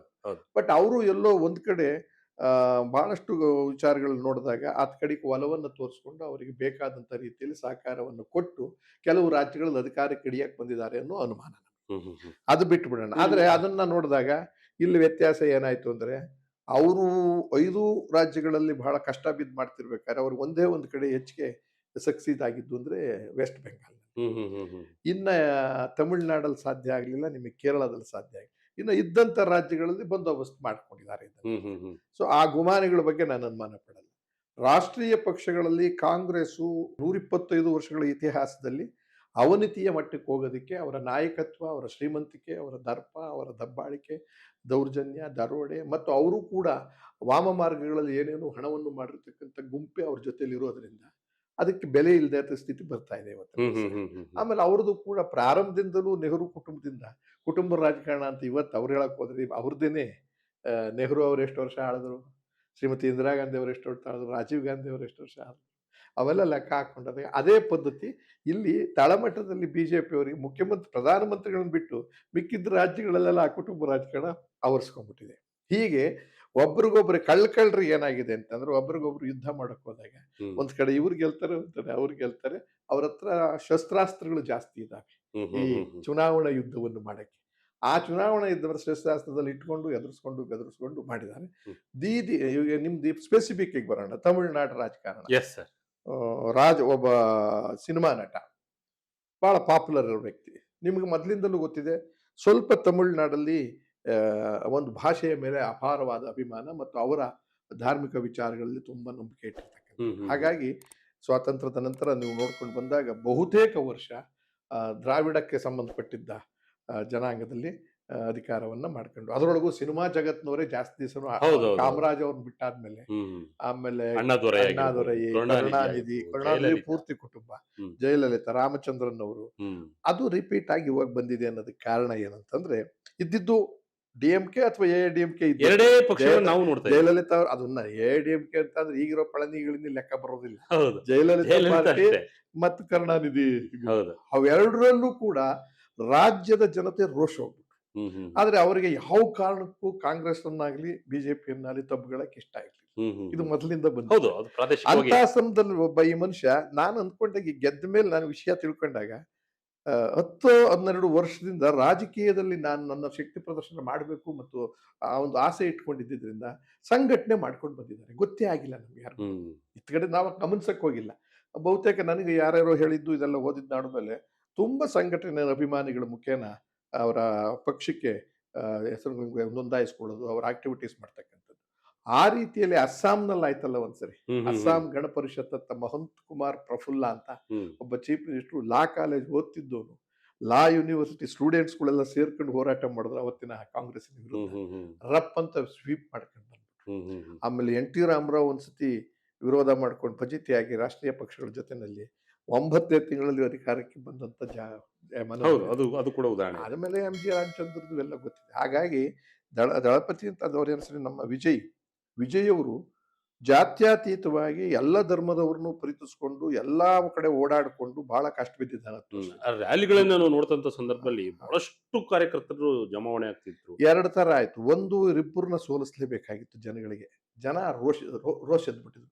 ಪರ್ಯಾಯ ಅಕಸ್ಮಾತ್ ಕಾಂಗ್ರೆಸ್ ಅಥವಾ ಬಿಜೆಪಿ ಕೊಡ್ಬೇಕಾಗಿತ್ತಲ್ಲ ಅಂತ ಸಂದರ್ಭದಲ್ಲಿ ಈತ ಕಂಡ ಅವನ ಕಣ್ಣಿಗೆ. ಎಸ್, ಕಂಡಿದ ತಕ್ಷಣ ನಮ್ಮ ಹುಡುಗ, ಹೌದು. ನಮ್ಮನೆ ಹುಡುಗ, ಅವರಿಬ್ರು ಡೆಲ್ಲಿನವರು, ಕಾಂಗ್ರೆಸ್ ಆಗ್ಲಿ ಬಿಜೆಪಿ ಅವರಲ್ಲಿ ನಮ್ಗೆ ಯಾಕೆ ಬೇಕು ಅನ್ನೋ ಒಂದು ವಾತಾವರಣ ನಿರ್ಮಾಣ ಆಗಿದ್ರಿಂದ ಆಮೇಲೆ ಇವ್ರ ಮನೆ ಮಗನ್ ತರ ಕಂಡ. ಹ್ಮ್ ಹ್ಮ್ ಆಮೇಲೆ ಸ್ಟಾಲಿನ್ ಅವರ ಆಡಳಿತವನ್ನ ಸಂಪೂರ್ಣವಾಗಿ ತಿರಸ್ಕಾರ ಮಾಡ್ಬಿಟ್ರು. ಹ್ಮ್ ಎಐಡಿಎಂಕೆ ಎಲ್ಲಿ ಮತ್ತೆ ಬಂದ್ರು ಇವ್ರದೇ ಅವಳಿ ಕಿತ್ತಾಟ ಶುರುವಾಗುತ್ತೆ ಅಂತ ಗೊತ್ತಾಗ್ತದೆ. ನಿಮ್ ಕೈಗೆ ಸಿಕ್ಕಿದ ತಕ್ಷಣ ಔತಣ ಸಿಕ್ಕದಂಗಾಯ್ತು. ಹಿಡ್ಕೊಂಡ್ರು, ನಿಮ್ಗೆ ಯಾರಿಗೂ ಹೇಳಲೇ ಇಲ್ಲ. ಹ್ಮ್ ಹ್ಮ್. ಎಷ್ಟು ಸಾವಿರಾರು ಕೋಟಿ ಖರ್ಚು ಮಾಡಿದ್ರು ಕೂಡ ಬಿಜೆಪಿ ಅವರು ಇದು ನಮ್ಮ ಎಡಿಎಂಕೆ ಅಂಡ್ ಅಲಯನ್ಸ್ ಇವರೆಲ್ಲ ಅಲಯನ್ಸ್ ಇದಾರೆ. ಹೌದು. ಅವ್ರು ಅಷ್ಟೊಂದೇನು ದುಡ್ಡು ಕೊಟ್ರ, ಚಿನ್ನ ಕೊಟ್ರ, ಡಬ್ಬ ಕೊಟ್ರ, ಟಿವಿ ಕೊಟ್ರ, ಏನಿಲ್ವಲ್ಲ. ಅಭಿಮಾನ ಪೂರ್ತಿ ಮತ್ತು ಪರ್ಯಾಯ ಈ ರಾಜ್ಯಕ್ಕೆ ಬದಲಾವಣೆ ಬೇಕು. ಆ ಪರ್ಯಾಯ ಕಾಂಗ್ರೆಸ್ ಆಗಬಾರ್ದು, ಬಿಜೆಪಿ ಆಗಬಾರ್ದು, ನಮ್ಮನೆ ಆಗಬೇಕು. ಹಿಡ್ಕೊಂಡ್ರು. ನೋಡಿ ಇವತ್ತಿನ ದಿವಸ ಎಷ್ಟರ ಮಟ್ಟಿಗೆ ಗೆದ್ರು ಅಂದ್ರೆ ಅದು ನಾನು ರಾಷ್ಟ್ರದಲ್ಲೇ ಈ ಪರ್ಯಾಯವಾದ ಮುನ್ಸೂಚನೆ ಇದು. Yes yes yes yes. ಇದು ಇವತ್ತಿನ ಅಂದ್ರೆ ನಾನು ಅವ್ರು ಯಾರನ್ನೂ ಬೈತಿಲ್ಲ. ಯಾರೇ ಅಧಿಕಾರ 5 ವರ್ಷ 10 ವರ್ಷ 15 ವರ್ಷ ಮಾಡಿದ್ಮೇಲೆ ಅನುಮಾನವೇ ಪಡಬೇಡಿ, ಆಂಟಿ ಇನ್ಕಂಬೆನ್ಸಿ ಬರುತ್ತೆ. ಯಾರೋ ಒಬ್ರು ಅವ್ರ ಮಂತ್ರಿಮಂಡಲದಲ್ಲಿ ತಪ್ಪುಗಳು ಮಾಡಿರ್ತಾರೆ, ಯಾರೋ ಒಬ್ರು ಲೌಟಿ ಮಾಡಿರ್ತಾರೆ. ಸಾಮಾನ್ಯವಾಗಿ ಕ್ಲೀನ್ ಅಂತ ಇರಕ್ ಸಾಧ್ಯನೇ ಇಲ್ಲ. ಈಗ ನಮಗೆ ಓಡಿಸ್ಬಿಟ್ರು ಆಮ್ ಆದ್ಮಿ ಪಾರ್ಟಿಗೆ. ಡೆಲ್ಲಿನಲ್ಲಿ 10 ವರ್ಷಗಳ ಕಾಲ ಚೀಫ್ ಮಿನಿಸ್ಟರ್ ಆದ್ರೂ ಕೂಡ ಅವ್ರು ಹೋರಾಟಕ್ಕೆ ಬಂದಿದ್ದೆ ಇದೇ ತರದಲ್ಲೇನೆ. ಅವ್ರು ಕೂಡ ಅವತ್ತೇನು ದೊಡ್ಡ ವ್ಯಕ್ತಿ ಅಲ್ಲ ಯಾರು, ಕೇಜ್ರಿವಾಲ್ ರವರು. ಸ್ವೀಪ್ ಮಾಡ್ಬಿಟ್ರು. 67ಕ್ಕೆ 63 ಸೀಟು, 70ಕ್ಕೆ 67 ಸೀಟ್ ಗೆದ್ರು. ಅದಕ್ಕೆ ಮುಸಿ ಬೆಳೆಯಕ್ಕೆ ಶುರು ಮಾಡಿ. ಅದು ಮುಸಿ ಯಾಕೆ ಬೆಳಿತಾರೆ ಅಂತ ಅಂದ್ರೆ, ಯಾವುದೇ ದೊಡ್ಡ ಪಾರ್ಟಿಗಳಿಗೆ ತಮ್ಮ ಎದುರುಗಡೆ ಸೆಡ್ ಹೊಡಿತಾರೆ ಅಂತ ಅಂದಾಗ ತಮ್ಮ ಹುಳುಕಿಗಿಂತ ಅವ್ರ ಹುಳುಕನ್ನ ಎತ್ತಿಟ್ಕೊಂಡು ಅವ್ರನ್ನ ಬಗ್ಗಿ ಬಡಿಯೋದು. ಇದು ರಾಜಕೀಯ ತಂತ್ರನೂ ಕೂಡ ಹೌದು. ಈ ರೀತಿ ಕೂಡ ಅದ್ ನಾನು ತಪ್ಪು ಅಂತ ಹೇಳಕ್ ಹೋಗಲ್ಲ. Yes yes. ಇದು ಒಂದು ಪರ್ಯಾಯ ವ್ಯವಸ್ಥೆಗೆ ರಾಷ್ಟ್ರೀಯ ಮಟ್ಟದ ಮುನ್ಸೂಚನೆ. ಎಸ್, ಖಂಡಿತ. ನಮ್ಮ ಶ್ರೀಮತಿ ದೀದಿ ಅವರು, ನಮ್ಮ ಇವರು ಪಶ್ಚಿಮ ಬಂಗಾಳದ ಮಮತಾ ಬ್ಯಾನರ್ಜಿ ಅವರದು ನಾನು ದೂರದಿಂದ ನೋಡಿದ್ದೀನಿ. ಅವರು ಒಳ್ಳೆಯ ಸರಳ ವ್ಯಕ್ತಿ, ಸಜ್ಜನ ವ್ಯಕ್ತಿ, ಅವೆಲ್ಲ ಕರೆಕ್ಟ್. ಮೋದಿ ಅವರ ಹೇಗೆ ವೈಯಕ್ತಿಕವಾಗಿ ಒಂದು ವರ್ಚಸ್ ಬೆಳೆಸ್ಕೊಂಡ್ರು ಹಂಗೆ ಬೆಳೆಸ್ಕೊಂಡ್ರು. ಆದ್ರೆ ಅವರು ಕೂಡ ಎಲ್ಲೋ ಹೊರಗಡೆ ಅಧಿಕಾರದ ಆಸೆಯಿಂದಲೋ ಏನೋ ಕೆಲವು ಗೊತ್ತಿಲ್ಲದೆ ಇರ್ತಕ್ಕಂಥ ತಪ್ಪುಗಳನ್ನೆಲ್ಲ ಮಾಡೋದಕ್ಕೆ ಅವಕಾಶ ಕೊಟ್ಟು ಅದು ಬಹಿರಂಗವಾಗಿ ಅದು ದೊಡ್ಡ ಸಿಟ್ಟು ಬಂತು. ಹ್ಮ್. ಅಲ್ಲಿ ಯಾವುದೇ ರೀಸನ್ ಅಲ್ಲಿ ಇನ್ನೊಂದು ಪಾರ್ಟಿ ಇಲ್ಲ, ಕಮ್ಯುನಿಸ್ಟ್ ಪೂರ್ತಿ ಡಮರ ಡೆಡ್ ಆಗೋಗಿತ್ತು. ಹೌದು. ಸೊ ಅನಿವಾರ್ಯವಾಗಿ ಈ ಸತಿ ಏನ್ ಮಾಡಿದ್ರು, ಭಾರತೀಯ ಇವರು ರಾಮ ಮಂದಿರ ಕಟ್ಟಿದ್ದ ಹೆಸರಿರ್ಬೋದು ಅಥವಾ ಇನ್ನೊಂದು ಹೆಸರಿರ್ಬೋದು, ಧಾರ್ಮಿಕ ವಿಚಾರಗಳನ್ನ ಫಲ್ಸ್ನ ಅರ್ಥ ಮಾಡ್ಕೊಂಡು ಹೋಗಿ ಅಲ್ಲಿ ಹಾಕಿದ್ದಾರೆ. ಆಮೇಲೆ ದುಡ್ಡು ಕೂಡ ಖರ್ಚು ಮಾಡಿದ್ದಾರೆ. ಅದು ಶಾರ್ ಅವರ ತಂತ್ರ ಬಹಳ ಮ್ಯಾಜಿಕ್, ಅದು ಹ್ಮ್ ಗೊತ್ತಿರತಕ್ಕಂಥ. ಹ್ಮ್ ಹ್ಮ್ ಆ ದೃಷ್ಟಿಯಿಂದ ಅವ್ರನ್ನ ವಿರೋಧ ಮಾಡ್ಕೊಂಡು ಅವ್ರನ್ನ ತಂದು ಕೊಂಡಿಸಿದ್ರು. ಅವ್ರಿಗೆ ಬೇರೆ ಆಲ್ಟರ್ನೇಟಿವ್ ಸಿಗ್ಲಿಲ್ಲ. ಈ ತರ Yes. ಇನ್ನೊಬ್ಬ ಲೋಕಲ್ ಇನ್ನೊಂದು ಪಾರ್ಟಿ ಗಿಟ್ಟಿ ಅಲ್ಲೇನು Yes. ಸಿಗ್ಲಿಲ್ಲ. ರಾಷ್ಟ್ರೀಯ ಪಕ್ಷ ಕೈ ಹಾಕ್ತು, ಅಲ್ಲಿ ಅವ್ರನ್ನ ಆ ಹೇಳ್ತಾರೆ. ರಾಷ್ಟ್ರೀಯ ಪಕ್ಷಕ್ಕೆ ಬದಲಾವಣೆ ಬೇಕಿತ್ತು, ಅವ್ರು ಹೌದು. ಯಾರನ್ನ ಹಾಕೊಂಡಿ. ಹ್ಮ್. ಆಮೇಲೆ ಬಿಜೆಪಿ ಯಾಕೆ ನಾವು ದೂರ ಮಾಡ್ಬೇಕು ಬಿಡಿ, ಒಂದ್ಸರಿ ಬಂದ್ಕೊಂಡ್ಲಿ ಬೇಕಾದ್ರೆ, ಇಲ್ಲಿ ಯಾವ್ದು ಮಾಡಿಲ್ಲ, ಅಲ್ಲಿ ಕೊಟ್ಬಿಟ್ರು. Yes. ಅದೇ ನಿಮಗೆ ಕೇರಳದಲ್ಲಿ ಅವ್ರು ಕೈ ಆಡ್ಸಕ್ ಆಗ್ಲಿಲ್ಲ, ಆಗ್ಲಿಲ್ಲ. ಕೇರಳದಲ್ಲಿ UDF, ತಮಿಳ್ನಾಡಲ್ಲಿ ಆಗ್ಲಿಲ್ಲ, ಕೇರಳದಲ್ಲಿ ಆಗಿಲ್ಲ. ಕೇರಳದಲ್ಲೂ ಪರ್ಯಾಯ ತಗೊಂಡ್ರು, ಹೌದು. Not BJP. ಬಿಜೆಪಿ. ಅದು ಏನು ಕಾಂಗ್ರೆಸ್ ಕಲೆ ಹಿಡಿದು ಇದ್ರು, UDF. ಹಳೇದಿದ್ದು. ಹೌದು. ಇವೆಲ್ಲ ನೋಡಿದಾಗ ಎಲ್ಲೋ ಒಂದ್ ಕಡೆ 2028 ನಮ್ಮ ಚುನಾವಣೆ, 2029 ರಾಷ್ಟ್ರೀಯ ಚುನಾವಣೆ ಆಗುತ್ತಲ್ಲ, ಲೋಕಸಭಾ. ಹ್ಮ್. ಅಲ್ಲಿ ವ್ಯಕ್ತಿಗತವಾಗಿ ನಾನು ಯಾರನ್ನೂ ದೊಡ್ಡಲ್ಲ, ಅವ್ರವ್ರ ಅಧಿಕಾರಕ್ಕೆ ಅವ್ರವ್ರು ಏನೇನ್ ಮಾಡ್ಬೇಕು ಅವೆಲ್ಲ ದಂಧೆಯನ್ನು ಮಾಡ್ತಾರೆ ಅಂತ ಇಟ್ಕೊಳ್ಳಿ. ಆದ್ರೆ ರಾಷ್ಟ್ರೀಯ ದಂಗೆ ಹೇಳುತ್ತೆ ಮತ್ತು ಬಹಳಷ್ಟು ಬದಲಾವಣೆಗಳನ್ನ ಯಾರ್ಯಾರು ರೂಲಿಂಗ್ ಮಾಡ್ತಿದ್ದಾರೆ, ಯಾರ್ಯಾರು ರೂಲಿಂಗ್ ನಲ್ಲಿ ಬಹಳ ವರ್ಷಗಳಿದ್ದಾರೆ, ಅವ್ರನ್ನೆಲ್ಲ ಓಡಿಸಿ ಹೊಸ ಪರ್ಯಾಯ ಮುಖಗಳನ್ನ ಮತ್ತು ವ್ಯವಸ್ಥೆಯನ್ನು ತರಕ್ಕೆ ಇಷ್ಟಪಡ್ತಾರೆ ಅಂತ ಸೂಚನೆ ಇದೆ. Yes sir. ಈಗ ಸಿನಿಮಾ ವಿಚಾರ ಬರ್ತದೆ. ಕರ್ನಾಟಕದಲ್ಲೂ ಕೂಡ ಸಾಕಷ್ಟು ಜನರು ಇದ್ದಾರೆ. ಅಂದ್ರೆ ಬಹುತೇಕವಾಗಿ ಸಿಎಂ ಆಗುವ ತನಕ ಯಾರು ಕೂಡ ಅಲ್ಲಿವರೆಗೂ ಹೋಗ್ಲಿಲ್ಲ. ಅದು ಇದ್ದಿದ್ದು ಮಾತ್ರ ಈಗಲೂ ಕೂಡ ಮಾತನಾಡ್ತಾರೆ ಜನ. ಡಾಕ್ಟರ್ ರಾಜ್ಕುಮಾರ್ ಅವರಿಗೆ ಆ ಒಂದು ವರ್ಚಸ್ಸಿತ್ತು, ರಾಜಕೀಯವಾಗಿ ಪ್ರಭಾವ ಬೆಳೆಸ್ಕೊಂತ ವರ್ಚಸ್ಸಿತ್ತು ಅಂತ ಹೇಳಿ. ಇದ್ರ ಬಗ್ಗೆ ಏನಂತೆ? ರಾಜ್ಕುಮಾರ್ ಅವರ ಬಗ್ಗೆ ಅಪಾರವಾದ ವರ್ಚಸ್ಸು ಅವತ್ತೂ ಇದೆ, ಇವತ್ತೂ ಇದೆ, ಈಗಲೂ ಮುಂದೆ ಇದೆ. ಅದ್ರ ಬಗ್ಗೆ ಯಾಕಂದ್ರೆ ಅವ್ರು ನಡ್ಕೊಂಡಂತ ರೀತಿ, ಆದರ್ಶ, ಆಮೇಲೆ ಕನ್ನಡಕ್ಕೆ ಕೊಟ್ಟಂತ ಕೊಡುಗೆ, ಕನ್ನಡ ಸಿನಿಮಾಗಳಿಗೆ ಕೊಟ್ಟಂತ ಅದೆಲ್ಲಕ್ಕಿಂತ ಹೆಚ್ಚು ನಡವಳಿಕೆ. ಹ್ಮ್. ಮನುಷ್ಯನ ನಡವಳಿಕೆ ಮುಂದೆ ಯಾವುದು ಅಲ್ಲ. ಹೌದು. ಆ ಮನುಷ್ಯ ಸರಳ ಇವತ್ತು ಬದುಕು. ಚಿರಂಜೀವಿಯಾಗಿ ಉಳ್ಕೊಂಡ್ರೆ ನಡವಳಿಕೆ, ಸರಳ ಬದುಕು, ಸಜ್ಜನಿಕೆ, ಸೌಜನ್ಯ ಹೌದು. ಮತ್ತು ಅಗೌರವವಾಗಿ ಯಾರನ್ನು ನೋಡದೇ ಇರ್ತಕ್ಕಂಥ, ಹ್ಮ್. ಅದು 100% ಬದುಕಿಸ್ಬಿಡುತ್ತೆ. ಅವ್ರ ಮಾತಲ್ಲೇ ಒಂದ್ ರೀತಿ ಆದ ಬಹಳಷ್ಟು ಆಮೇಲೆ ಮೃದು ಅವ್ರು ಸ್ವಭಾವ. ಪ್ಲಾನ್ ಮಾಡ್ಬಿಟ್ರು, ಅವ್ರ ಆಕ್ಟಿಂಗು ಮನೆಯವ್ರಿಗೆ ಬಿಟ್ಬಿಟ್ರು, ಹಣಕಾಸಿನ ವ್ಯವಹಾರ ಎಲ್ಲಾನು. ಅಭಿನಯ ಅಭಿನಯ, ಗುಣ ಗುಣ ಗುಣ, ನಾನ್ ರಾಜ್ಕುಮಾರ್ ನಡ್ಕೋಬೇಕು, ಹಿಂಗೆ ಇರಬೇಕು ಅಂತ ತೀರ್ಮಾನ. ಅವ್ರ ಹ್ಮ್. ಸಮಕಾಲೀನರು ಎಷ್ಟೋ ಜನ ದೊಡ್ಡ ದೊಡ್ಡ ನಟರಿದ್ರು, ಹ್ಮ್. ಉಳ್ಕೊಳಕ್ಕಾಗಿಲ್ಲ. ಒಂದು ಚಿಕ್ಕಮಂಗ್ಳೂರು ಎಲೆಕ್ಷನ್ ನಲ್ಲೇನೆ ರಾಜ್ಕುಮಾರ್ ಅವರಿಗೆ ಯಾರು ಇದು ಸಲಹೆ ಕೊಟ್ಟರೋ ಗೊತ್ತಿಲ್ಲ, ಮತ್ತೆ ಅವರ ಅರಿವಿಗೆ ಬಂತೋ ಗೊತ್ತಿಲ್ಲ, ಅವರಿಗೆ ಸಾಮಾನ್ಯ ಜ್ಞಾನ ಜಾಸ್ತಿ ಇತ್ತು, ಓದಿರೋದು 4ನೇ ಕ್ಲಾಸ್ ಆದ್ರು, ಹ್ಮ್. ಲೌಕಿಕ ಜ್ಞಾನ ಇತ್ತಲ್ಲ ಭಯಂಕರವಾಗಿತ್ತು. ಹ್ಮ್. ಹ್ಮ್. ಹ್ಮ್. ಹ್ಮ್. ಆಗ ಅವರು ನನ್ನ ಜಾಗ ಅದಲ್ಲ, ನನ್ನ ರಾಜಕೀಯ. ಜಾಗ ಬಂದಿರೋದು ಈ ಜಾಗಕ್ಕೆ, ಇದರಲ್ಲೂ ಎಲ್ಲ ವ್ಯವಹಾರಕ್ಕೂ ಅಲ್ಲ, ಪಾತ್ರ ಮಾಡಕ್ ಮಾತ್ರನೇ ನಾನು ಅಚ್ಚುಕಟ್ಟಾಗಿ ಪಾತ್ರ ಮಾಡಬೇಕು, ನೋಡೋ ಜನರಿಗೆ ನಾನು ಒಬ್ಬ ಮಾದರಿ ವ್ಯಕ್ತಿ ಮಾಡ್ಕೊಂಡು Yes. ಬಂದ್ರು. Correct. ಈ ಮಧ್ಯದಲ್ಲಿ ಏನಾಯ್ತು, ಅವ್ರಿಗೆ ಚುನಾವಣೆಗೆ ಇಂದಿರಾ ಗಾಂಧಿ ಅವ್ರ ಮೇಲೆ ನಿಲ್ಸೋದಕ್ಕೆಲ್ಲ ಪ್ರಯತ್ನ ಪಟ್ಟರು. ಅಲ್ಲಿ ಚಿತ್ರದುರ್ಗ. ಚಿಕ್ಕಮಗಳೂರಲ್ಲಿ ಎಲೆಕ್ಷನ್ ಆಯ್ತು. ಆಗ ಅವರು ಅಬ್ಸ್ಕಾಂಡೆ ಆಗ್ಬಿಟ್ರು. ಅಂದ್ರೆ ನನಗೆ ABCD ಗೊತ್ತಿಲ್ಲ, ರಾಜಕೀಯ. ಎಷ್ಟೇ ಬುದ್ಧಿವಂತ ದೊಡ್ಡ ದೊಡ್ಡ ಪಾತ್ರಗಳು ರಾಘವೇಂದ್ರನ್ ಪಾತ್ರ ಮಾಡ್ತೀನಿ, ಇನ್ನೊಂದೇನು CID ಮಾಡ್ತೀನಿ, ಆ ಜಾಗದಲ್ಲಿ ಗೊತ್ತಷ್ಟೇ ನಚಿಗೆ. ಇದರ ಔಟ್ ಆಫ್ ಇದು ಪಾಲಿಟಿಕ್ಸ್, ಸಂವಿಧಾನ, ಕಾನೂನು ಕಟ್ಲೆ ಏನು ಅಧ್ಯಯನ ಮಾಡಿಲ್ಲ ನಾನು. ಹ್ಮ್. ಹ್ಮ್. ಬೇಡವೇ ಬೇಡ, ಅಗತ್ಯ ಇಲ್ಲದೆ ಅನೌನ್ಸ್ ಮಾಡಿದ್ರಲ್ಲಿ ಆತ ಅದನ್ನ ಹೇಳ ಬಹಿರಂಗವಾಗಿ. ಅಂದ್ರೆ ಬಾಯ್ಬಿಟ್ಟು ಅದನ್ನೆಲ್ಲ ಹೇಳಿಲ್ಲ. Okay, okay. ನನಗೆ ABCD ಗೊತ್ತಿಲ್ಲ, ಅದ್ರ ನನ್ನ ಬಗ್ಗೆ ಯಾಕೆ ಗೊತ್ತಿಲ್ಲ. ಹೇಳ್ತೀರಾ, ಹ್ಮ್. ಬಿಟ್ಬಿಡಿ, ಅಧ್ಯಯನ ಮಾಡಿಲ್ಲ ಹೆಚ್ಚಿಗೆ, ನನಗೆ ಬೇಕು ಇಲ್ಲ ಅಂದಾಗ ಯಾಕೆ ತಪ್ಪಿಸ್ಕೊಂಡು ಓಡಾದ್ರು. ಬಟ್ ಅವತ್ತು ಬಂದಿದ್ರೆ ಒಂದು ವಾತಾವರಣ ಬದಲಾವಣೆ ಆಗ್ತಿತ್ತು. ಅವತ್ತು ಬಹಳಷ್ಟು ವಿರೋಧ ಆಯ್ತು ರೂಲಿಂಗ್ ಪಾರ್ಟಿಗಳ ಮೇಲೆ. ಅವಾಗ ರಾಜ್ಯದಲ್ಲಿ ಒಂದು ಬದಲಾವಣೆ, ಬಟ್ ರಾಜ್ಯಾದ್ಯಂತ ಗೆದ್ದು ಚುನಾವಣೆಯಲ್ಲಿ ಅವ್ರು ಚೀಫ್ ಮಿನಿಸ್ಟರ್ ಆಗ್ತಿದ್ರು ಇಲ್ವೋ ನಂಗೆ ಗೊತ್ತಿಲ್ಲ. ಹ್ಮ್. ಹ್ಮ್. ಆ ತರದಿಲ್ಲ. ಇಲ್ಲಿ ಮೆಂಟಾಲಿಟಿನ ವಿಚಿತ್ರ. ತೆಮಿಳ್ದು ಹೇಳಿದೆ, ಹ್ಮ್. ತೆಲುಗುನವ್ರದ್ದು ಒಂಥರ ಫೆನೆಟಿಕ್ ಇನ್ನು ಜೋರು. ಅವರು ಮತ್ತೆ ಅವ್ರ ರಾಜ್ಯ ಮತ್ತು ಇದ್ರ ಬಗ್ಗೆ ಅಲ್ಲೂ ಕೂಡ ರ್ಯಾಷನಲ್ ಪಾರ್ಟಿಯ ವಿರುದ್ಧವಾಗಿ ಯಾವಾಗ್ಲೂ ರೀಸನಲ್ ಪಾರ್ಟಿಗಳೇನೆ ಫೈಟಿಂಗ್ ಹೌದು. ಮತ್ತು ಗೆಲ್ಲೋದು. ಅದೇ ಅದೇ ಆಂಧ್ರ ಪ್ರದೇಶದಲ್ಲಿ NTR ಹೊಸ ಪಕ್ಷ ಸ್ಥಾಪನೆ ಮಾಡೇನೆ ಆಗಿದ್ದು. ಹೊಸ ಪಕ್ಷ ಕಟ್ಟೋದು MTR ಕೂಡ ಅದೇ ರೀತಿ ಅದೇ ಆಗಿದ್ದು. ತರ ಆಗಿದ್ದು. ಈ ರೀತಿ ಆದ ರೀಸನಲ್ ಪಾರ್ಟಿ ಮಾಡ್ಕೊಂಡು ಆಮೇಲೆ ಬಂದಿದ್ದು ಅವ್ರ ಎಳೆಯ ಇವ ಚಂದ್ರಬಾಬು ನಾಯ್ಡು, ಚಂದ್ರಬಾಬು ನಾಯ್ಡು. ಇವರೆಲ್ಲರೂ ಕೂಡ ಸಿನಿಮಾ, ಬಹುತೇಕ ಸಿನಿಮಾ ಇಂಡಸ್ಟ್ರಿ ಅಲ್ಲಿರ್ತಕ್ಕಂಥವ್ರೆಲ್ಲ. ಆದ್ರೂ ಎಷ್ಟೋ ಕಡೆ ಫೇಲು ಆದ್ರು. ಚಿರಂಜೀವಿ ಅವ್ರ ಕೈಲಾಗ್ಲಿಲ್ಲ, ಕಮಲ್ ಹಾಸನ್ ಕೈಲಾಗ್ಲಿಲ್ಲ. ಪವನ್ ಕುಮಾರ್ ಕೈಲೂ ಹೆಚ್ಚಿಗೆ ಆಗ್ಲಿಲ್ಲ, ಕಮಲ್ ಹಾಸನ್ನೇ ಸೋತೋದ್ರಿ, ಕಮಲ್ ಹಾಸನ್ ರಜನಿಕಾಂತ್ ಎದುರ್ಕೊಂಡ್ರು ಅಥವಾ ಏನೋ ಗೊತ್ತಿಲ್ಲ, ಅವರು ರಾಜ್ಕುಮಾರ್ ಹಿಂದೆ ಸರಿದ್ಬಿಟ್ರು. ಹ್ಮ್. ಹೀಗಾಯ್ತು. ಸೊ ತೆಲುಗುನಲ್ಲೂ ಆ ಒಂದು ಇನ್ಫ್ಲೂಯೆನ್ಸ್. ಕರ್ನಾಟಕದಲ್ಲಿ ಮತಾನೇ, ರಾಜಕಾರಣನೇ ಬೇರೆ, ಸಿನಿಮಾನೇ ಬೇರೆ, ಕಾಟನೇ ಬೇರೆ ಅಂತ ತಿಳ್ಕೊಂಡ್ರು ಜನ ಹ್ಮ್. ಬಹುತೇಕ. ಗೊತ್ತಿಲ್ಲ ಯಾಕೆ ಮೊದ್ಲಿಂದಲೂ Yes. ಕೂಡ ಈ ಕರ್ನಾಟಕದಲ್ಲಿ ತಮ್ಮ ಮಲಯಾಳಂದು ಇನ್ನೊಂದು ತರದ್ದು. ಹ. ಮಲಯಾಳದ ಅವ್ರದ್ದು ಅವ್ರದ ಸ್ಥಳೀಯ ಸಮಸ್ಯೆಗಳು, ಸ್ಥಳೀಯ ಸಮಾಜಗಳು, ಅಷ್ಟೇ. ಅದನ್ನ ಮುಗಿಸಿ. ಹ. ಇಲ್ಲಿ ನಾನ್ ನಿಲ್ಲಿ, ತಿಮ್ಮ ನಿಲ್ಲಿ, ಅಂಬರೀಷ್ ಗೆದ್ದಿರ್ಲಿ, ಅವೆಲ್ಲ ಪಾರ್ಟಿ ಹೆಸರಿನಲ್ಲಿ ಗೆದ್ದಿದ್ವಿ ಹೊರತು ಇಂಡಿವಿಜುವಲ್ ಅಲ್ಲಿ ನಾವು ಎಂ ಎಲ್ ಎ ಆಗ್ಲಿಲ್ಲ ಹೌದು, ಅಂಬರೀಷ್ ಕೂಡ ಕಾಂಗ್ರೆಸ್ಸಿನ ಸಂಸದ. ಸೋತಿದ್ದು ಗೊತ್ತಾ ನಿಮ್ಗೆ ಅವರು? ಹೌದು, ಅಂದ್ರೆ ಇಲ್ಲಿ ಸೋಲೋದು ಗೆಲ್ಲೋದು ನಮ್ಮ ಪಾಪ್ಯುಲಾರಿಟಿ ಅಲ್ವೇ ಅಲ್ಲ. ಲೆಕ್ಕಾಚಾರಕ್ಕೆ ಹೋಗ್ಬೇಕಾದ್ರೆ ಅಂಬರೀಷ್ ಇವತ್ತು ಸಿಎಂ ಚೀಫ್ ಆಗ್ಬಿಡ್ಬೇಕಾಗಿತ್ತು, ಮಿನಿಸ್ಟರ್ ಆಗ್ಬೇಕಾಗಿತ್ತು. ಚೀಫ್ ಮಿನಿಸ್ಟರ್ ಆಗ್ಬೇಕಾಗಿತ್ತು. ಅಂತ ವರ್ಚಸ್ಸು, ಅಂತ ಅಭಿಮಾನಿ ಬಳಗ. ಆಮೇಲೆ ಒಂದು 10-15 ಜನ ಸೋತಿದ್ದಾರೆ ಇಲ್ಲಿ ಹ್ಮ್. ಚುನಾವಣೆ ನಿಂತು.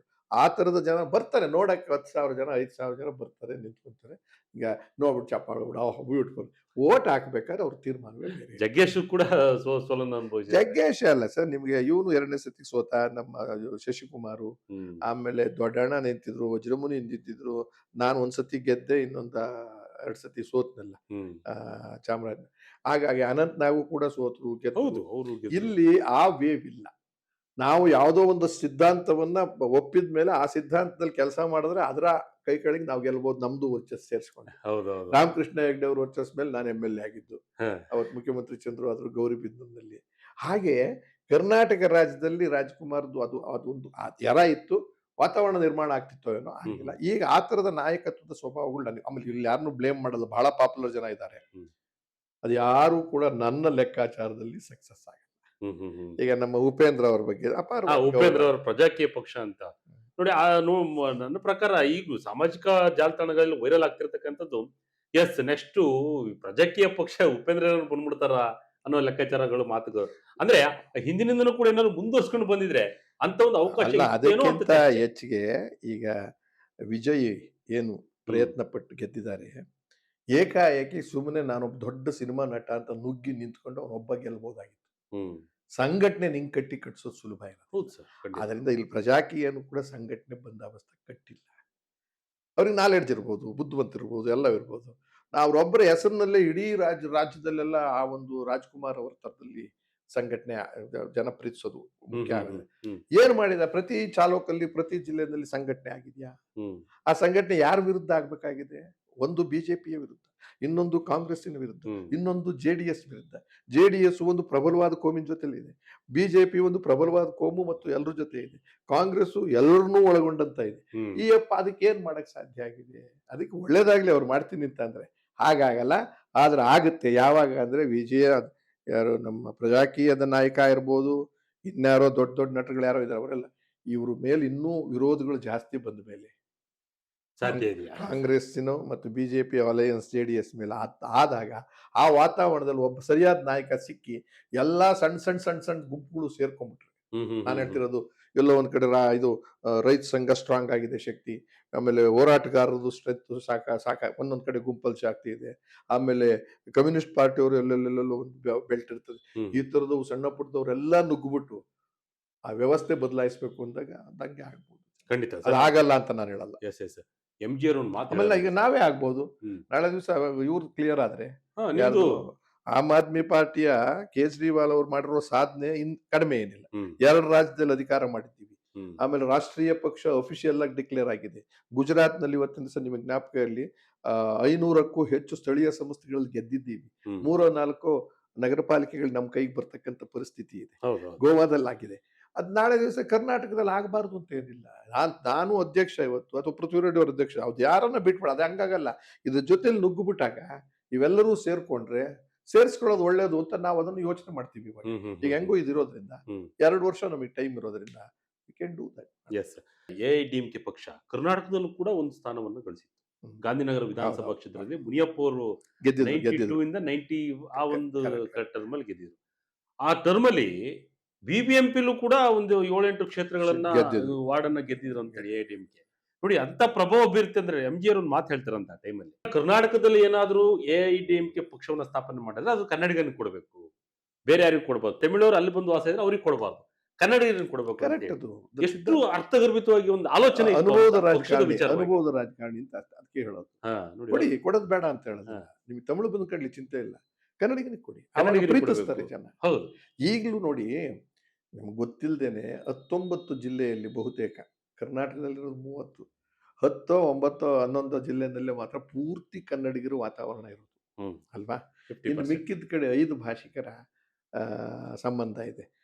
ಗುಲ್ಬರ್ಗಾದಲ್ಲಿ ತೆಲುಗು ಇದೆ, ಉರ್ದು ಇದೆ, ಆಮೇಲೆ ಮರಾಠಿ ಇದೆ, ಕನ್ನಡ ಇದೆ. ಎಲ್ಲವೂ ಮಿಕ್ಸ್. ಅಂದ್ರೆ ಈ ಗೆಲ್ತಾ ಇರತಕ್ಕಂಥವ್ರು ಬಹುತೇಕ ಸದನದಲ್ಲಿ ಬರೀ ಕನ್ನಡವನ್ನೇ ಮಾತಾಡೋರಲ್ಲ. 90ನಲ್ಲಿ ದ್ವಿಭಾಷಾ ತ್ರಿಭಾಷಾ ಮಾತಾಡೋರೇ ಇದ್ದಾರೆ. ಹೌದು. ಅವ್ರ ಮಾತೃಭಾಷೆ ಬೇರೆ ಇರ್ತದೆ, ಬೀದಿ ಬೇರೆ ಭಾಷೆ ಇರ್ತದೆ. ಅವ್ರ ವ್ಯವಹಾರ ಬೆಳಗಾಂ ಜಿಲ್ಲೆನಲ್ಲಿ ಕಬ್ಬಿನ ವ್ಯವಹಾರದಿಂದಲೋ ರೈತರ ವ್ಯವಹಾರದಿಂದ ರೈತರು ಬಹುತೇಕ ಜನ ಮರಾಠಿ ಮತ್ತು ಕನ್ನಡ ಗೊತ್ತಿರ್ತಕ್ಕಂಥ. ಹ್ಮ್ ಹ್ಮ್ ಹ್ಮ್ ಆಮೇಲೆ ಎಷ್ಟೋ ಜನ ಗೆಲ್ಲೋರು ಮರಾಠಿ ಓಟ್ಗಳಿಂದಲೇ ಗೆಲ್ತಾರಲ್ಲಿ, ತೆಲುಗು ಓಟಿಂದಲೇ ಇಲ್ಲಿ ಗೆಲ್ತಾರೆ. ಇದೆಲ್ಲ ಇದೆ ನಮ್ಮ ಹ್ಮ್. ಕರ್ನಾಟಕದ ಆ ಥರದ್ದು ಚೌಚೌ ಇದಾವೆ, ಹ್ಮ್ ಹ್ಮ್ ಹ್ಮ್. ಇಕ್ಕಟ್ಟಿದೆ. ನೀವು ಹೇಳ್ದಾಗೆ ಕನ್ನಡ ಗೊತ್ತಿರ್ತಕ್ಕಂಥ ಯಾವುದೇ ಭಾಷೆಯವ್ರು ನಿಂತರು ಕೂಡ ಕನ್ನಡಿಗರಾಗ್ತಾರೆ, ಹೌದು, ತೊಂದ್ರೆ ಖಂಡಿತ. ಏನಿಲ್ಲ. ಹೌದು. ಅದನ್ನ ಮಾಡ್ಬೇಕಾಗುತ್ತೆ. ನೋಡಿ, ಅನುಭವ ರಾಜಕಾರಣಿ ಯಾವ ಎಂತ ಮಾತು ಹೇಳಿದ್ರು ಒಂದು ಕನ್ನಡಿಗನಿಗೆ ಕೊಡಬೇಕು, ಬೇರೆ ತಮಿಳ್ನವರಿಗೆ ಕೊಡಿದ್ರೆ ಕೊಡುದೇ ಬೇಡ ಅಲ್ಲಿ ನೀನ್ ಅಂತ. ದಬ್ಬಾಳೆ ಮುಖ ಯಾಕೆ ಹೋಗ್ತೀಯ ಅಲ್ಲಿ? ಹೌದು. ರಾಜ್ಯ ಅಂತ ನಂದಿರುವಾಗ, ನನ್ನ ಭಾಷೆಗೊಂದಿರುವಾಗ ಅವ್ರ ಭಾಷೆದು ಅವ್ರಿಗಿದೆ. ಅದು ಒಳ್ಳೆ ಮಾತೆ ಅಲ್ವಾ? ಅದು Yes. ಪರೀಕ್ಷೆ ಇನ್ನೊಬ್ಬ ರಾಜ್ಯದ ಮುಖ್ಯಮಂತ್ರಿ ಆ ಥರ ಚಿಂತನೆ ಮಾಡೋದೇ ಒಂದು ದೊಡ್ಡದು ಎಸ್ ಎಸ್ ಸಾಧನೆ. ಮುಂದೆ ಈ ತಮಿಳುನಾಡಿನ ವಿಚಾರಕ್ಕೆ ಮತ್ತೆ ಬರೋದಾದ್ರೆ, ಈ ರೀತಿಯಾದಂತ ಒಂದು ಅಂದ್ರೆ ಸಿನಿಮಾ ನಟರು ಈ ರೀತಿಯಾಗಿ ಅತಿ ಹೆಚ್ಚಾಗಿ ಮತಗಳನ್ನು ತೆಗೆದುಕೊಂಡ ಎಕ್ಸ್ಪೆಕ್ಟೇಷನ್ ತಮ್ಗೇನಾದ್ರು ಬಂದಿತ್ತ? ಅಂದ್ರೆ ಈ ರೀತಿಯಾಗಿ ಬದಲಾವಣೆ ಇಲ್ಲ ಇಲ್ಲ, ಆಗುತ್ತೆ. ನನ್ನ ದಳದಲ್ಲಿ ಹ್ಮ್. ಅವರು ಇದು ಡಿಸೈಡಿಂಗ್ ಫ್ಯಾಕ್ಟರ್ ಆಗ್ತಾರೆ ಅನ್ನೋ ನಾನು ಕಲ್ಪನೆ. ಎಲ್ಲರೂ ಕೂಡ ಅದೇ ಆಲೋಚನೆ. ನನಗೇನಿತ್ತು ಅಂದ್ರೆ deciding factor. ಎಐಡಿಎಂಕೆ ಡಿಎಂಕೆಯ ವಿರುದ್ಧವಾಗಿ ಬಿಜೆಪಿ ಕಾಂಗ್ರೆಸ್ ಅಲ್ಲಿ ಇಲ್ಲದೆ ಇರೋದ್ರಿಂದ ಮತಗಳು ಅಲ್ಲೇ ಹಂಚಿಕೆ ಆಗಿ ಅವರು ಅಧಿಕಾರಕ್ಕೆ ಬರಲ್ಲ. ಅಂದ್ರೆ ಈ ಮ್ಯಾಂಡೇಟ್ ಅಂತ ಏನ್ ಹೇಳ್ತೀವಿ, ಮ್ಯಾಜಿಕ್ ಫಿಗರ್ ಬರೋದಿಲ್ಲ. ನನ್ನ ಮನಸ್ಸಿನಲ್ಲಿ 35ರಿಂದ 25, 30 ಅಥವಾ 40 ಈ ಜೆಡಿಎಸ್ ಆಗ್ತಿದೆಯಲ್ಲ ಇಲ್ಲಿ, ಹ್ಮ್ ಹ್ಮ್ ಹ್ಮ್ ಆ ಮಟ್ಟಕ್ಕೆ ಅವ್ರಿಗೆ ಒಂದು ಶಕ್ತಿ. ನನಗೆ ಯಾಕೆಂದ್ರೆ ಅಧ್ಯಯನ ಮಾಡಿರೋ 10 ವರ್ಷದಿಂದ ಅವ್ರು ಮಾಡೋರು ಅನ್ನೋದು ಗೊತ್ತಿರಲಿಲ್ಲ. ಹ್ಮ್ ಹ್ಮ್ ಬರ್ತದೆ ಬಂದಾಗ is going to be deciding factor. ಹ್ಮ್ ನೀವು ಹ್ಮ್ ಯಾರು ಗೆಲ್ತೀರ ನಾನು ಸಪೋರ್ಟ್ ಮಾಡ್ಬೇಕಾದ್ರೆ ಕಂಡೀಷನ್ ಅಲ್ಲಿ ಏನೋ ಮಾಡ್ತಾರೆ ಅಂತ ನಾನು ಅಂದ್ಕೊಂಡಿದ್ದೆ. ಹ್ಮ್ ಹ್ಮ್ ಹ್ಮ್ ಆಮೇಲೆ ನಿಮ್ಮ ಪತ್ರಿಕೆ ಮುಖೇನ ಮಾಧ್ಯಮದ ಮುಖೇನ ಮಾಹಿತಿ ಜಾಸ್ತಿ ಸಿಗೋದ್ರಿಂದ ಅದು ಆಸೆ ನಿರಾಶೆ ಆಗೋಯ್ತು ನನಗೆ. ಓ ಇಲ್ಲ ಬರೋದಿಲ್ಲ, ಎಐಡಿಎಂಕೆ ಡಿಎಂಕೆ ಗೆಲ್ಲುತ್ತಂತೆ, ಎಐಡಿಎಂಕೆ ಅಂದ್ರೆ ಸಮೀಕ್ಷೆ time ಅಲ್ಲಿ ನೋಡಿ. ಸಮೀಕ್ಷೆ ಟೈಮಲ್ಲಿ ಇವರಿಗೆ 1ರಿಂದ 7, 10, 12 ಸೀಟ್ ಬರುತ್ತೆ ಅಂತ ಅಂದಾಗ ಹೈಯೆಸ್ಟ್ ಕೊಟ್ಟಿದ್ದೆ ಯಾರೋ ಒಬ್ರು ಕೊಟ್ಟಿದ್ರು, ಜೊತೆಗೆ ಅದು 20-25 ಸ್ಥಾನಗಳು. ಹಂಗ್ ನಂಬಕ್ಕಾಗಲ್ವ ಅಂತದ್ನ. 10 ಸಮೀಕ್ಷೆ ಕೊಟ್ಟಾಗ ನಾವ್ ಯಾವ್ದನ್ನ ನಂಬಕ್ಕಾಗುತ್ತೆ? ಹೆಚ್ಚು ಹೌದು, ಕಡಿಮೆ ಹೌದು. ಒಂದನ್ನ ನಂಬಕ್ಕೆ ಆಗಲ್ಲ. ಆಶ್ಚರ್ಯವಾದಂತ. ಬಟ್ ಒಳಾಂಗಣದಲ್ಲಿ ಆಮೇಲೆ ಅಲ್ಲಿ ಯಾರ್ಯಾರನ್ನ ಈ ಹೊಸೂರು ಭಾಗದಲ್ಲಿ ನಮ್ಮ ಕನ್ನಡಿಗರೆಲ್ಲ ಇರ್ತಾರಲ್ಲ, ಹ್ಮ್. ಅವರೆಲ್ಲ ಕೇಳಿದಾಗ ಅವರು ಯಾವ್ಯಾವ್ದಕ್ಕೋ ಅಲಯನ್ಸ್ ಆಗಿರ್ತಾರೆ, ಹ್ಮ್ ಹ್ಮ್ ಡಿಎಂಕೆ ಡಿಎಂಕೆ. ಹ್ಮ್. ಅವರು ಅವನ ಪರವಾಗಿ ಇರ್ಲೇ ಇಲ್ಲ ನನ್ನ ಹತ್ರ ಮಾತಾಡಿದ್ರು. ಹ್ಮ್. ಅವ್ರೆಲ್ಲಿ ಗೆಲ್ತಾರೆ ಸರ್, ಡಿಎಂಕೆ ಬರುತ್ತೆ ಅಂತ ಒಬ್ರು, ಡಿಎಂಕೆ ಅವರು ನಮ್ಮದು ಬರುತ್ತೆ ಸರ್, ತಿನ್ ಮೆಜಾರಿಟಿಲಿ ಗೆಲ್ತೀವಿ ಅಂತ ಆ ತರ ವಾದ ಮಾಡಿದ್ರು. ಹ್ಮ್. ಅದೆಲ್ಲ ಅವರ ಪ್ರೀತಿಗೋಸ್ಕರ, ವಿಶ್ವಾಸಕ್ಕೋಸ್ಕರ. ಹ್ಮ್. ಆಶ್ಚರ್ಯ, ಅದ್ಭುತ ಆಗಿದ್ದಂತು ಹ್ಮ್ ಸತ್ಯ. ಹ್ಮ್ ಹ್ಮ್ ಆಮೇಲೆ ಬ್ಯಾಕ್ ಗ್ರೌಂಡ್ ತಿಳ್ಕೊಳ್ಳೋಣ ಅಂತ ಹುಡುಕಾಡಿದ್ರೆ ಆ ಮನುಷ್ಯ ಬಹಳಷ್ಟು ವಿಶಿಷ್ಟ ಗ್ರೌಂಡ್ ವರ್ಕ್ ಆಗಿದೆ ಅಂತ. ಕೆಲಸ ಮಾಡಿದ್ದಾನೆ ಸರ್. ಎಲ್ಲ ಜನಾಂಗದವ್ರನ್ನು ಪ್ರೀತಿಸ್ಕೊಂಡು ಆಮೇಲೆ ಒಂದು ಇಕ್ಕಟ್ಟಿಗೆ ಏನ್ ಸಿಕ್ಕಾಕೊಂಡಿರ್ಬೋದು ಇವತ್ತು ಅಂದ್ರೆ ಮಾಡಿಬಿಟ್ರು. 10, 12, 13 ಘೋಷಣೆ ಮಾಡಿದ್ದಾರೆ. ಹ್ಮ್. ಆ ಘೋಷಣೆಗಳನ್ನ ಅವತ್ತು ಎಷ್ಟು ಸಾಲ ಆಯಿತು ತಮಿಳುನಾಡಲ್ಲಿ ಗೊತ್ತಿಲ್ಲ, ಸರ್ಕಾರದಲ್ಲಿ ಯಾವ ತರ ನೀನ್ ಅದೇ ಹೇಳ್ತಕ್ಕಂಥದ್ದು ದಿವಾಳಿ ಈಗ. ಆಗಿದೆಯೋ ಗೊತ್ತಿಲ್ಲ. ಹ. ಆ ದಿವಾಳಿ ಆಗಿರ್ತಕ್ಕಂಥ ಸರ್ಕಾರವನ್ನ ಹೊಸ ಅನನುಭವಿ ಅಂದ್ರೆ ವ್ಯವಸ್ಥೆಯಲ್ಲಿ ಕೈ ಆಡಿಸದೇ ಇರ್ತಕ್ಕಂಥ ಒಬ್ಬ ಕೂತಿರೋದ್ರಿಂದ, ಮತ್ತೆ ಅವ್ರ ಎಂಟೈರ್ ಟೀಮ್ನು ಕೂಡ ನ್ಯೂ ಫೇಸ್ಗಳಾದ್ರಿಂದ ಹುರುಪಲ್ಲಿರ್ತಾರೆ. ಬಟ್ ಈ IAS ಆಫೀಸರ್ಸ್ ಕೆಳಗಡೆ ಕೆಲಸ ಮಾಡ್ಬೇಕಲ್ಲ, ಅವ್ರನ್ನ ಹ್ಮ್. ಇಟ್ಕೊಂಡು ಅದು ಹ್ಮ್. ಮಾಡುವಾಗ ಎಷ್ಟು ತಪ್ಪಾಗುತ್ತೋ. ಒಳ್ಳೆ ಅಡ್ವೈಸರ್ಸ್ ಇಟ್ಕೊಂಡ್ರೆ ಮಾತ್ರ ಇದನ್ನು ಸುಧಾರಿಸಬಹುದು. ಮತ್ತೆ ಈ ಕೊಟ್ಟು ಮಾತನ್ನ ತಪ್ಪುಗಳನ್ನ ನಡ್ಕೋಬೇಕಾಗತ್ತೆ. ಹ್ಮ್ ಹ್ಮ್ ಕೇಂದ್ರದವ್ರು ಎಷ್ಟು ಇಕ್ಕಟ್ಟು ಕೊಡ್ತಾರೋ ಇಲ್ಲಿಂದ ಆಚೆಗೆ ಇವ್ರನ್ನ ಉಳಿಸೋದಕ್ಕೆ ಅದ್ರಲ್ಲೂ ವಿಜಯ್ ಅವರು ಟ್ವೀಟ್ ಕೂಡ ಮಾಡಿದ್ದಾರೆ, ನಮಗೆ ಸಹಕಾರ ಕೊಡಬೇಕು ಮೋದಿ ಅವರು. ಅದೆಲ್ಲ ಇವಾಗ ಕೊಡ್ತಾರೆ ಅವರು. ಕೊಟ್ಟು ಯಾವತ್ತೋ ಒಂದ್ ದಿವಸ ಅವ್ರ ಮಾತು ಕೇಳದೇ ಇದ್ದಾಗ ಕೈ ಹಾಕ್ತಾರೆ. ಅವನ ಅಕಸ್ಮಾತ್ ಈಲ್ಡ್ ಆಗ್ಬಿಟ್ರೆ ಸುಮ್ಮನೆ ಹೋಗ್ತಾರೆ. ಈ ತರ ತಂತ್ರಗಳು ಕೂಡ ಇರ್ತವೆ ಅವ್ರ ಟೈಮ್ ಯಾರು ಕೂತ್ಕೊಂಡ್ರು ಹಂಗೆ ಮಾಡ್ತಾರೆ ಸರ್, ಅದನ್ನ ಮಾಡ್ತಿದ್ದಾರೆ ಅವ್ರು. ಈಗ ಸದ್ಯಕ್ಕೆ ಮಾಡೋದಿಲ್ಲ. ಈಗ ಜನಸ್ಪಂದನೆ ಎತ್ ಕಡೆ ಇದೆ ಅಂತ ಗೊತ್ತಾಗಿರೋದ್ರಿಂದ ಬಾಯಿ ಮುಚ್ಕೊಂಡು ಅವನಿಗೆ ಬೆಂಬಲಿಸ್ಕೊಟ್ಬಿಡ್ತಾರೆ. ಆಮೇಲೆ ಹೇಳ್ತಾರೆ ಏನಾದ್ರು ಸಹಕಾರ ಇದ್ರೆ ಬನ್ನಿ ಕೊಡಿ ಮಾಡೋಣ. ಆಮೇಲೆ ದೊಡ್ಡ ದೊಡ್ಡ ವಿಚಾರಗಳಿಗೆ ಬಂದಾಗ ಇವನಿಗೆ ಕೆಟ್ಟ ಹೆಸರು ಬರಕ್ಕಾಗುವಂತವನ್ನ ತಡೆ ಹಿಡಿಯೋದು ಮತ್ತೊಂದು ಮಾಡಿ. ಸರ್, ಬಹಳಷ್ಟು ಅಭಿಮಾನಿಗಳು ಈ ಸಿನಿಮಾ ರಂಗಕ್ಕೆ ಅಭಿಮಾನಿಸ ನೋಡಿ, ವಿಜಯ್ ಅವರಿಗೆ ಅಭಿಮಾನಿ ಬಳಗ ಒಂದು ಕಡೆ ಆದ್ರೆ, ಮತ್ತೊಂದು ಕಡೆ ನೀವು ಹೇಳಿದಾಗ ಪ್ರಣಾಳಿಕೆಗಳು ಕೂಡ ಕೆಲಸ ಮಾಡಿರಬಹುದು. ಗ್ಯಾರಂಟಿ ಈಗ ನೋಡಿ, ಒಂದು ನಿಮ್ಗೆ ಇನ್ನೊಂದು ಅದನ್ನ ಹೇಳಿದೆ, ಕರ್ನಾಟಕ ರಾಜ್ಯ ಗೆದ್ದಿದ್ದೆ ಯಾವ್ದ್ರಿಂದ? ಪ್ರಣಾಳಿಕೆಗಳು ಅಲ್ಲ, ಪ್ರಣಾಳಿಕೆಗಳು ಗ್ಯಾರಂಟಿ ಗ್ಯಾರಂಟಿ ಫ್ರೀ ಉಚಿತ ಬಸ್ಸಿಂದಿರ್ಬೋದು, ಮಹಿಳೆಯರದಿರ್ಬೋದು, ಆಮೇಲೆ ಅಕ್ಕಿದಿರ್ಬೋದು, ಮತ್ತೊಂದಿರ್ಬೋದು, ಎಲ್ಲವನ್ನು ಉಚಿತ. ಹಾಗೆ ಬೇರೆ ಬೇರೆ ಕಡೆ ಅವ್ರದ್ದು ಸರ್ಕಾರನು ಬಂತು, ಬಿಜೆಪಿ ಅವರು ಗ್ಯಾರಂಟಿ ಅಟದ ಮೇಲೆ ಒಬ್ರಿಗೊಬ್ರು ಬಹುತೇಕ ಓಟ್ಗಳು ಬಂದು ಅಲ್ಲೆಲ್ಲ. ಆಮೇಲೆ ವಾದ ಮಾಡ್ತಿದ್ದು ತಪ್ಪು ಇದು ಕೊಟ್ಟಿದ್ದು ದಿವಾಳಿ ಆಗ್ಬಿಡ್ತದೆ, ದಿವಾಳಿ ಆದ್ರೂ ಚಿಂತೆಲ್ಲ ಗೆದ್ದು ಬಿಡೋಣ ಅನ್ನೋ ದೃಷ್ಟಿಯಿಂದ ಕೊಟ್ಬಿಟ್ಟಿರ್ತಾರೆ. ಇವರು ಅಷ್ಟೊಂದು ದೊಡ್ಡದನ್ನೇ ಪಟ್ಟಿ ಕೊಟ್ಬಿಟ್ಟಿದ್ದಾರೆ. ಅದು ವರ್ಕೌಟ್ ಆಗಿದೆ. ಕರ್ನಾಟಕದಲ್ಲಿ ಅಂತ ಯಾಕೆ ವರ್ಕೌಟ್ ಆಗುತ್ತೆ ಹೇಳ? ಇವ್ರು ಯಾರ್ಯಾರು ದುಡ್ಡು ಕೊಟ್ರು, 1000ನೋ 5000ನೋ 2000 ಟಿಕೆಟ್ ಕೊಟ್ಟಿದಾರಲ್ಲ ಇವರು, ADMK ಮತ್ತು ಇವರು ಅಲಯನ್ಸ್ ಮತ್ತು DMK ಅಲಯನ್ಸ್ ಬಿಜೆಪಿ, ಅವನ್ ದುಡ್ಡು ಕೊಡದೆ ಬಂದಿರೋದ್ರಿಂದ ಇದ್ರಲ್ಲಿ ನಮ್ಗೆ ಅಷ್ಟೊಂದು ಕೊಡ್ತಾರೆ ಮನುಷ್ಯ ಅನ್ನೋ ಪ್ರೀತಿನೂ ಬಂದಿರ್ತದೆ. ಹೌದು, ಇದನ್ನ ಬಂದಿರ್ಬೋದು. ತಗೊಂಡು ಒಂದು ಸ್ವಲ್ಪ ತಾತ್ಕಾಲಿಕ ಯಾಕೆ ಬೇಕು, ನಮಗೆ ಕೊಡ್ತಾನೆ ಅವ್ನು ನಂಬಿಕೆ ಇಟ್ಟಿದೀವಿ ನಾವು ಅಂತ, ಅದನ್ನ ಕೊಡ್ಲೇಬೇಕಾಗತ್ತೆ. ಹ್ಮ್ ಹ್ಮ್ ಹ್ಮ್. ಅಭಿಮಾನಿಗಳ ಒಂದು ಇದು ಈ ರೀತಿಯ ಸಮಾವೇಶದಲ್ಲಿ ಅಭಿಮಾನಿಗಳು ಜಾಸ್ತಿ ಸೇರ್ತಕ್ಕಂಥ ಇವೆಲ್ಲ ನೋಡಿರ್ತೀವಿ.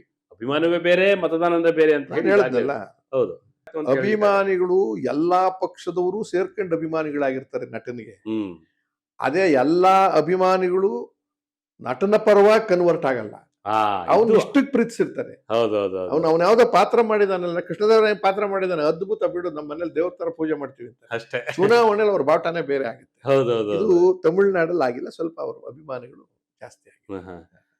ಇಲ್ಲಿ ನಾವು ನೋಡ್ತಿದ್ವಿ ಬಹಳಷ್ಟು ಜನನ ಸೋಷಿಯಲ್ ಮೀಡಿಯಾದಲ್ಲಿ ಯಾರು ವರ್ಚಸ್ಸಿದ್ದಾರೆ, ಯಾರು ವರ್ಚಸ್ಸಿದ್ದಾರೆ, ಎಷ್ಟೊಂದು ಫೇಮಸ್ ಯಾರು ಆಗ್ಬೋದು ನಮ್ಮ ಕರ್ನಾಟಕಕ್ಕೆ ಅಂತ ಹೇಳಿ. ಇದು ಒಂದು ಹೈಪಥೆಟಿಕ್ ಪ್ರಶ್ನೆ, ಹ. ಅಷ್ಟು ಸುಲಭ ಇಲ್ಲ ಇಲ್ಲಿ. ಯಾಕೆಂತಂದ್ರೆ ಹ. ಬೇರೆ ರಾಜ್ಯಗಳಿಗೆ ಹೋಲಿಸಿದಾಗ ನಾವೇನೇ ಟೀಕೆ ಮಾಡಿದ್ರು ಒಂದಿಷ್ಟು ಕ್ಲೀನ್ ಇಮೇಜ್ ಇಟ್ಕೊಂಡಿರೋರು ಎರಡೂ ಪಕ್ಷದಲ್ಲಿ ಇದ್ದಾರೆ. ಹ್ಮ್ ಹ್ಮ್ ಹ್ಮ್. ಯಾವೆರಡು ಪಕ್ಷದಲ್ಲಿ? ರಾಷ್ಟ್ರೀಯ ಪಕ್ಷದಲ್ಲಿ ಒಂದು ಬಿಜೆಪಿ ಕಾಂಗ್ರೆಸ್ ಅಲ್ಲಿ ಇದ್ದಾರೆ. ಬಿಜೆಪಿ, ಕಾಂಗ್ರೆಸ್ ಪ್ರಚಾರಕ್ಕೂ ಕೂಡ ಹೋಗ್ತಾರೆ. ಅಲ್ಲ ಹೋಗ್ತಾರೆ. ಅದ್ರ ಜೊತೆಗೆ ಅನುಭವಿ ರಾಜಕಾರಣಿಗಳ ಜೊತೆಯಲ್ಲಿ ಬಹಳಷ್ಟು ಕಪ್ಪು ಚುಕ್ಕೆಗಳನ್ನ ಬಳ್ಕೊಳ್ದೇ ಇರ್ತಕ್ಕಂಥ ಕೆಲವರು ಇರ್ತಾರೆ. ಹ್ಮ್ ಹ್ಮ್ ಹ್ಮ್ ಅವರೆಲ್ಲರೂ ಇರೋ ತನಕನೂ ಕೂಡ ಅಷ್ಟು ಸಲೀಸಾಗಿ ನಿಮಗೆ ದಂಗೆ ಹೇಳೋದಿಲ್ಲ. ಹ್ಮ್ ಈಗ ಅವ್ರ ಹಿಡಿತದಲ್ಲಿ ಇರ್ತಾರಲ್ಲ ಎಲ್ಲ. ಹ್ಮ್ ಹ್ಮ್ ಹ್ಮ್. ಈಗ ಇರೋ ಎಲ್ಲಾ MLA ಗಳು ಕರಪ್ಟ, ಇಲ್ಲ. ಎಲ್ಲಾ MP ಗಳು ಕರಪ್ಟ ಅಥವಾ ಅಯೋಗ್ಯರ ಅಥವಾ ಇಲ್ಲ. ಕೆಲವರು ಇದ್ದಾರೆ, ಇವಾಗೆಲ್ಲ ಕ್ರಿಮಿನಲ್ಸ್ ಎಷ್ಟೋ ಜನ ಇದ್ದಾರೆ. ಬಟ್ ಅವರೇ ಫ್ರಂಟ್ ಲೈನ್ ನಲ್ಲಿ ಇದ್ದು ಮಾಡೋವಾಗ ಇದು ಉಲ್ಟಾ ಹೊಡೆಯುತ್ತೆ. ಹ್ಮ್ ಹ್ಮ್ ಹ್ಮ್ ಹ್ಮ್ ಹ್ಮ್. ಚುನಾವಣೆ ನಾಳೆ ದಿವಸ ಈಗ ಸಿದ್ದರಾಮಯ್ಯನವರು ಇರ್ಬೋದು, DK ಶಿವಕುಮಾರ್ ಇರ್ಬೋದು, ಗೌರವಾನ್ವಿತ ಕುಮಾರಸ್ವಾಮಿ ಅವರು ಇರ್ಬೋದು, ದೇವೇಗೌಡರು ಮತ್ತು ಯಡಿಯೂರಪ್ಪನವ್ರಿಗೆ ವಿತ್ ಡ್ಯೂ ರೆಸ್ಪೆಕ್ಟ್, ವೈಯಕ್ತಿಕವಾಗಿ ನೀವು ಎಷ್ಟೇ ಯಾವುದೇ ಸಿನಿಮಾ ನಟ ಬಂದ್ರು ಅವರಿಬ್ಬರನ್ನ ಹೆದರಿಸಿ ಅದನ್ನ ವಿರುದ್ಧವಾಗಿ ಮಾಡಕ್ ಸಾಧ್ಯನೇ ಇರಲಿಲ್ಲ. ಅಲ್ಲಿ ಬಿಟ್ಟು ಬೆಳೆದೋಗಿದ್ರು. ಹ್ಮ್ ಹ್ಮ್ ಹ್ಮ್. ಮುತ್ಸದ್ದಿ ರಾಜಕಾರಣ. ಪ್ರೈಮ್ ಮಿನಿಸ್ಟರ್ ತಕ್ಕ ಅವ್ರು ಹೋದ್ರು, 3 ಸತಿ ಇವ್ರು ಚೀಫ್ ಮಿನಿಸ್ಟರ್. ಮಾಡೋ ಕೆಲಸನೂ ಒಳ್ಳೇದು ಮಾಡ್ಬಿಟ್ಟಿದ್ದಾರೆ ಒಂದಷ್ಟು, ಹ್ಮ್. ಅದ್ರ ಜೊತೆ ಒಳಗೆ ತಪ್ಪಾಗಿದ್ದಾವೆ. ಹ್ಮ್. ದೇವೇಗೌಡರು ಅಷ್ಟೇ ಮುತ್ಸದ್ದಿ ಒಳ್ಳೆ ಕೆಲಸಗಳೆಲ್ಲ ಮಾಡಿದ್ದಾರೆ. ಈಗ ಅವರ ವಯಸ್ಸಿನ ಪರಿಸ್ಥಿತಿಯನ್ನು ನೋಡಿದಾಗ ಅವರ ಮಕ್ಕಳುಗಳು ಈ ರಾಜಕಾರಣ ಮುಂದುವರ್ಸ್ಕೊಂಡು ಬಂದಿದ್ದಾರೆ. ಅದನ್ನ ಅಷ್ಟೊಂದು ಪ್ರೀತಿಯಿಂದ ಜನ ತಗೋತಾರೆ ಅಂತ ನನಗೇನು ನಂಬಿಕೆ ಇಲ್ಲ. ಯಾಕೆ? ದೇವೇಗೌಡರ ಮನೇಲಿ ಅಷ್ಟೆಲ್ಲ ಆಗಿದ್ರು ಕೂಡ ದೇವೇಗೌಡರ ಮೇಲೆ ದೇವ್ರ ತರ ನಾನು ಕೂಡ ಪೂಜಿಸ್ತೀನಿ, ನಮಸ್ಕಾರ ಮಾಡಿದ್ದೆ. ನಾನು ಅವ್ರ ಜೊತೆನಲ್ಲಿ ಕೆಲಸ ಮಾಡಿದ್ದೀನಿ, ಹ್ಮ್ ಯಡಿಯೂರಪ್ಪನ ಜೊತೆಲಿ ಕೆಲಸ ಮಾಡಿದ್ದೀನಿ. ಹ್ಮ್. ಅವ್ರ ಮಕ್ಕಳಿಗೂ ಈ ರಾಜಕಾರಣದ್ದು ಹೋಲ್ಸಕ್ಕೆ ಸಾಧ್ಯ ಇಲ್ಲ. ಹ್ಮ್ ಹ್ಮ್. ಸಿದ್ದರಾಮಯ್ಯನವ್ರ ಜೊತೆನೂ ಮಾಡಿದ್ದೀನಿ. ಅಲ್ಲಿ ಬೊಮ್ಮಾಯಿ ಇದ್ದಾರೆ, ಜಗದೀಶ್ ಶೆಟ್ಟರ್ ಇದ್ದಾರೆ, ಈ ತರದವರೆಲ್ಲ ಎಲೆಮರೆ ಕಾಯಿನಂತೆ ತಪ್ಪು ಸಣ್ಣದಾಗಿ ಮಾಡಿದ್ರು ಕೂಡ ದೊಡ್ಡದಾಗಿ ಆಗಿಲ್ಲ ಅವರೆಲ್ಲ. ಹೌದು ಹೌದು ಅವರೆಲ್ಲ ನಾಯಕತ್ವ ಇದೆ ಅವರಿಗೆ. ಹೌದು. ಇಲ್ಲಿ ನನಗೆ ಹೇಳೋದು, ಇನ್ನು 1 ವರ್ಷ 2 ವರ್ಷದಲ್ಲಿ ಏನೂ ಆಗದೆ ಇರಲಿ ಅವರಿಗೆ, ಅವರು ಹೆಚ್ಚು ರಾಜಕಾರಣ ಮಾಡೋಕ್ಕಾಗೋದಿಲ್ಲ ಇನ್ನು. ಯಾರು? ದೇವೇಗೌಡರಾಗ್ಲಿ, ಹ್ಮ್. ಮಾನ್ಯ ಯಡಿಯೂರಪ್ಪನವರು. ಸೊ ಜನಗಳಿಗೆ ಅದು ಇಲ್ಲ ಅಂತ ಆಗೋದಿಲ್ಲ ಅವ್ರ ಕೈಲಿ ಅಂತ ಗೊತ್ತಾದಾಗ ಅವ್ರು ನಂಬೇಕಾಗಿರೋದು ಇವ್ರನ್ನ. ಸ್ವಲ್ಪ ದಿವಸ ಸ್ವಲ್ಪ ಗುಂಪು ನಂಬ್ತಾರೆ ಹೊರತು ಹ್ಮ್ ಹ್ಮ್. ಅವರಿಂದ ಹಿಂದೆ ಬೀಳೋದಿಲ್ಲ. Yes, sir. ಇನ್ನ ಇಲ್ಲಿರ್ತಕ್ಕಂಥ ನಾಯಕರಲ್ಲಿ ನೀವು ಹುಡುಕೋಬೇಕು ಯಾರು? ಯಾಕೆ ಈ ಪ್ರಶ್ನೆ ಅಂತ ಹೇಳಿದ್ರೆ, ಪ್ರಚಾರದ ಸಮಯದಲ್ಲಿ ಸುದೀಪ್ ಹೋಗ್ತಾರೆ, ದರ್ಶನ್ ಹೋಗ್ತಾರೆ, ಯಶ್ ಹೋಗ್ತಾರೆ, ಸ್ಟಾರ್ ಪ್ರಚಾರಕರು ಅಂತ ಹೋಗಿ ಪ್ರಚಾರ ಮಾಡಿ ಬರ್ತಾರೆ. ಸಾಕಷ್ಟು ಜನ ಸೇರ್ತಾರೆ. ಆ ಸ್ಟಾರ್ ಪ್ರಚಾರಕರು ಹೋದಂತ ಸಂದರ್ಭದಲ್ಲಿ ಸೇರಿದಂತ ಜನ ಮತಗಳಿಗೆ ಕನ್ವರ್ಟ್ ಆಗ್ತಾವ, ಆಯ್ತು ಬಾ ಹೋಗ್ಲಿ ಹೇಳಿ. ಆದ್ವಾ ಹೋಗ್ಲಿ. ಕೆಲವು ಕಡೆ ಗೆದ್ದಿಲ್ಲ, ಕೆಲವು ಕಡೆ ಸೋತಿದ್ದಾರೆ. ಆಮೇಲೆ ಅವ್ರದ್ದು ಒಂದು ಸೈದ್ಧಾಂತಿಕ ಹಿನ್ನೆಲೆ ಇಲ್ಲ. ಎಸ್, ನನ್ನ ವಿಶ್ವಾಸಕ್ಕೆ ಹೋದೆ, ಗೆಳೆಯರು ನನಗೆ ಬೊಮ್ಮಾಯಿ ಅವ್ರು ಬಹಳ ಆತ್ಮೀಯರು, ನಾನು ಹೋದೆ ಅಂತ ಒಬ್ರು ಹೇಳ್ತಾರೆ. ಹ್ಮ್ ನನಗೆ ಸುಮಲತಾ ಅವರೊಬ್ರು ಬಹಳ ಪರಿಚಯ, ಅಂಬರೀಷ್, ಅದಕ್ಕೆ ನಾನು ಹೋದೆ ಅಂತ ಹೇಳ್ತಾರೆ. ಹಾ. ಈ ಪಾರ್ಟಿಲಿ ಹೋಗಿ ಕ್ಯಾನ್ವಾಸ್ ಮಾಡಿರ್ತಾರೆ, ಆ ಪಾರ್ಟಿಲಿ ಹೋಗಿ ಕ್ಯಾನ್ವಾಸ್ ಮಾಡ್ತಾರೆ. ಇವ್ರ ಬಗ್ಗೆ ಏನ್ ತೀರ್ಮಾನ ತಗೊಳಕ್ ಸಾಧ್ಯ ಆಗಿಲ್ಲ. ದರ್ಶನ್ ವಿಭಿನ್ನವಾಗಿ ಪ್ರಚಾರ ಮಾಡಿದ್ರೆ ನಾನು ಅದನ್ನೇ ಹೇಳ್ತಿರೋದು. ಯಶ್ ಹೋಗಿದ್ರು ಹೌದು. ಅಂಬರೀಷ್ ಅವ್ರಿಗೋಸ್ಕರ ಮಂಡ್ಯದಲ್ಲಿ ಅವರು ಇಬ್ರು ಹೋದ್ರು. ದರ್ಶನ್ ಯಾರ್ದೋ ಗೆಳತನಕ್ಕೋಸ್ಕರ ಅವ್ರು ಹೋಗಿ ಮಾಡ್ತೀನಿ, ಈ ಸಿದ್ಧಾಂತ ಒಪ್ಪಿದ್ದೀನಿ, ಇದಕ್ ನಾನು ಮಾಡ್ತೀನಿ ಅಂತ ಹೇಳ್ಬೇಕಲ್ವ? ಹೇಳದಿದ್ರೆ ಯಾವ್ದಾರ ಸಿದ್ಧಾಂತ ಇಲ್ಲ, ಅವ್ರದೇ ಸಿದ್ಧಾಂತ ಇಟ್ಟು ಈಗ ಪ್ರಜಾಕೀಯ ನಾನು ಹೋಗ್ತಿದ್ದೀನಿ ಇಂತ ನನ್ನ ಪಾರ್ಟಿಗೆ ಅಂತ ಸಂತೋಷ ಪಡ್ತೀನಿ. ನಾನೀಗ ಆಮ್ ಆದ್ಮಿ ಪಾರ್ಟಿದಲ್ಲಿ ಸ್ವಚ್ಛತೆಯನ್ನು ಕಾಪಾಡ್ಕೊಂಡು ನಾನು ಹೋಗ್ತೀನಿ, ನನ್ನ ಸಿದ್ಧಾಂತ ಅಂತ. ನಾನು ಬೆಳಗ್ಗೆ ಎದ್ದು ಜನತಾ ಪಾರ್ಟಿಗೆ, ಇನ್ನೊಬ್ರಿಗೆ JDS ಫ್ರೆಂಡು, ಅವ್ರ ಫ್ರೆಂಡು, ಇವ್ರ ಫ್ರೆಂಡು ಅಂತ ಹೋದ್ರೆ ಅದು ಅರ್ಥ ಇಲ್ಲ. ಆ ತರದ ನಾಯಕತ್ವ ಇದಾರಲ್ಲ, ಅವ್ರೇನಾದ್ರು ತೀರ್ಮಾನ ತಗೊಂಡ್ರು ಕೂಡ ಇಲ್ಲಿ ಸಕ್ಸಸ್ ಆಗುತ್ತೆ. ಒಂದು ಸಿದ್ಧಾಂತವನ್ನು ಒಪ್ಪಬೇಕು, ಜನಕ್ಕೆ ಒಪ್ಪಿಸ್ಬೇಕು, ಆಗ ನಿನ್ನಿಂದ ಜನ ಬರಕ್ ಸಾಧ್ಯ. ಆ ತರದ್ದೆಲ್ಲೂ ಕಾಣಿಸ್ತಿಲ್ಲ ನನ್ನ ಕಡೆಗೆ ಸದ್ಯಕ್ಕೆ. ನಾಳೆ ಮಾಡ್ಬೋದನ್ನ ಯಾರಾದ್ರೂ. ಈಗ ನೀವ್ ಹೇಳಿದ ಹೆಸರುಗಳಲ್ಲಿ ಯಾರಾದ್ರು ಜನಪ್ರಿಯ ಇದೆ ಅನ್ನೋ ಕಾರಣಕ್ಕೆ ಇದು ನಮ್ಮ ವಿಜಯ್ ಆದಂಗೆ ಆಗುತ್ತೆ ಅನ್ನೋ ಮುಂದಿನ 28 ಅಲ್ಲಿ ಅಂತಂದ್ರೆ, ಯಾವ್ದಾದ್ರು ಒಂದು ಪಕ್ಷದಲ್ಲಿ ಐಡೆಂಟಿಫೈ ಮಾಡ್ಕೊಂಡಾಗ ಅಲ್ಲಿ ಒಂದಿಷ್ಟು ಎಫೆಕ್ಟ್ ಆಗ್ಬಹುದು. ಅಂದ್ರೆ ಪಕ್ಷಕ್ಕೆ ಕಮಿಟ್ ಆಗ್ಬೇಕು first. Either Congress, or BJP, or JDS, or Aam Aadmi party, ಅಥವಾ ಸ್ವಂತ ಪಾರ್ಟಿ ಕಟ್ಟುವ ಸಾಮರ್ಥ್ಯ ಇದೆಯಾ ಅದನ್ನ ನೋಡ್ಬೇಕು. ಅದನ್ನ ಈಗಲಿಂದ ಕಟ್ಟಬೇಕಾಗುತ್ತೆ. ಕೊನೆಗಳಿಗೆ ಚುನಾವಣೆ ಟೈಮ್ ನಲ್ಲಿ ಕಟ್ಟಿ ನೀವು ಚುನಾವಣೆ ಮಾಡ್ತಿದ್ರೆ ಕೆಲವೆಲ್ಲ ಹಂಗೆ ಫೇಲ್ಯೂರ್ ಆಗಿರ್ತಕ್ಕಂಥದ್ದು. ಕರ್ನಾಟಕ ರಾಜ್ಯದಲ್ಲಿ ನೀವು ನೋಡಿ ಸರ್, ಇಲ್ಲಿ ಹೋರಾಟ ಮತ್ತೆ ಎರಡು ಪಾರ್ಟಿಯ ವಿರುದ್ಧವಾಗಿ ಯಾರೇ ಪಾರ್ಟಿ ಕಟ್ಟಿದ್ರು, ಸಿನಿಮಾ ನಟರು ರಾಜ್ಕುಮಾರ್ ಬಿಟ್ಬಿಡಿ, ಇದು ದೇವರಾಜ್ ಅರಸು ಅವರು ಪಾರ್ಟಿ ಕಟ್ಟಿದ್ರು, ಕೆಂಗಲ್ ಹನುಮಂತಯ್ಯನವರು ಪಾರ್ಟಿ ಕಟ್ಟಿದ್ರು, ಕ್ರಾಂತಿರಂಗ ಅಂತ ಬಂಗಾರಪ್ಪನವ್ರು ಪಾರ್ಟಿ ಕಟ್ಟಿದ್ರು, ಲಂಕೇಶ್ ಒಂದು ಯಡಿಯೂರಪ್ಪನವ್ರದ್ದು ಒಂದು ಪಾರ್ಟಿ ಯಡಿಯೂರಪ್ಪನವರು ಪಾರ್ಟಿ ಮಾಡಿ ಫೈಲ್ ಆಗಿ ತಿರ್ಗಿ ಅವರು ಹೋಗಿದ್ರು. ಅದಾದ್ಮೇಲೆ ರಾಜ್ಯ ರೈತರ ಸಂಘದ ಸುಮಾರು ಪಾರ್ಟಿ ಸುಮಾರು ಪಾರ್ಟಿ ಗೆದ್ದಿದ್ರಲ್ಲ, 2-3 ವರ್ಷ ಒಡೆದು ಚಿಂದಿ ಆಗೋದು.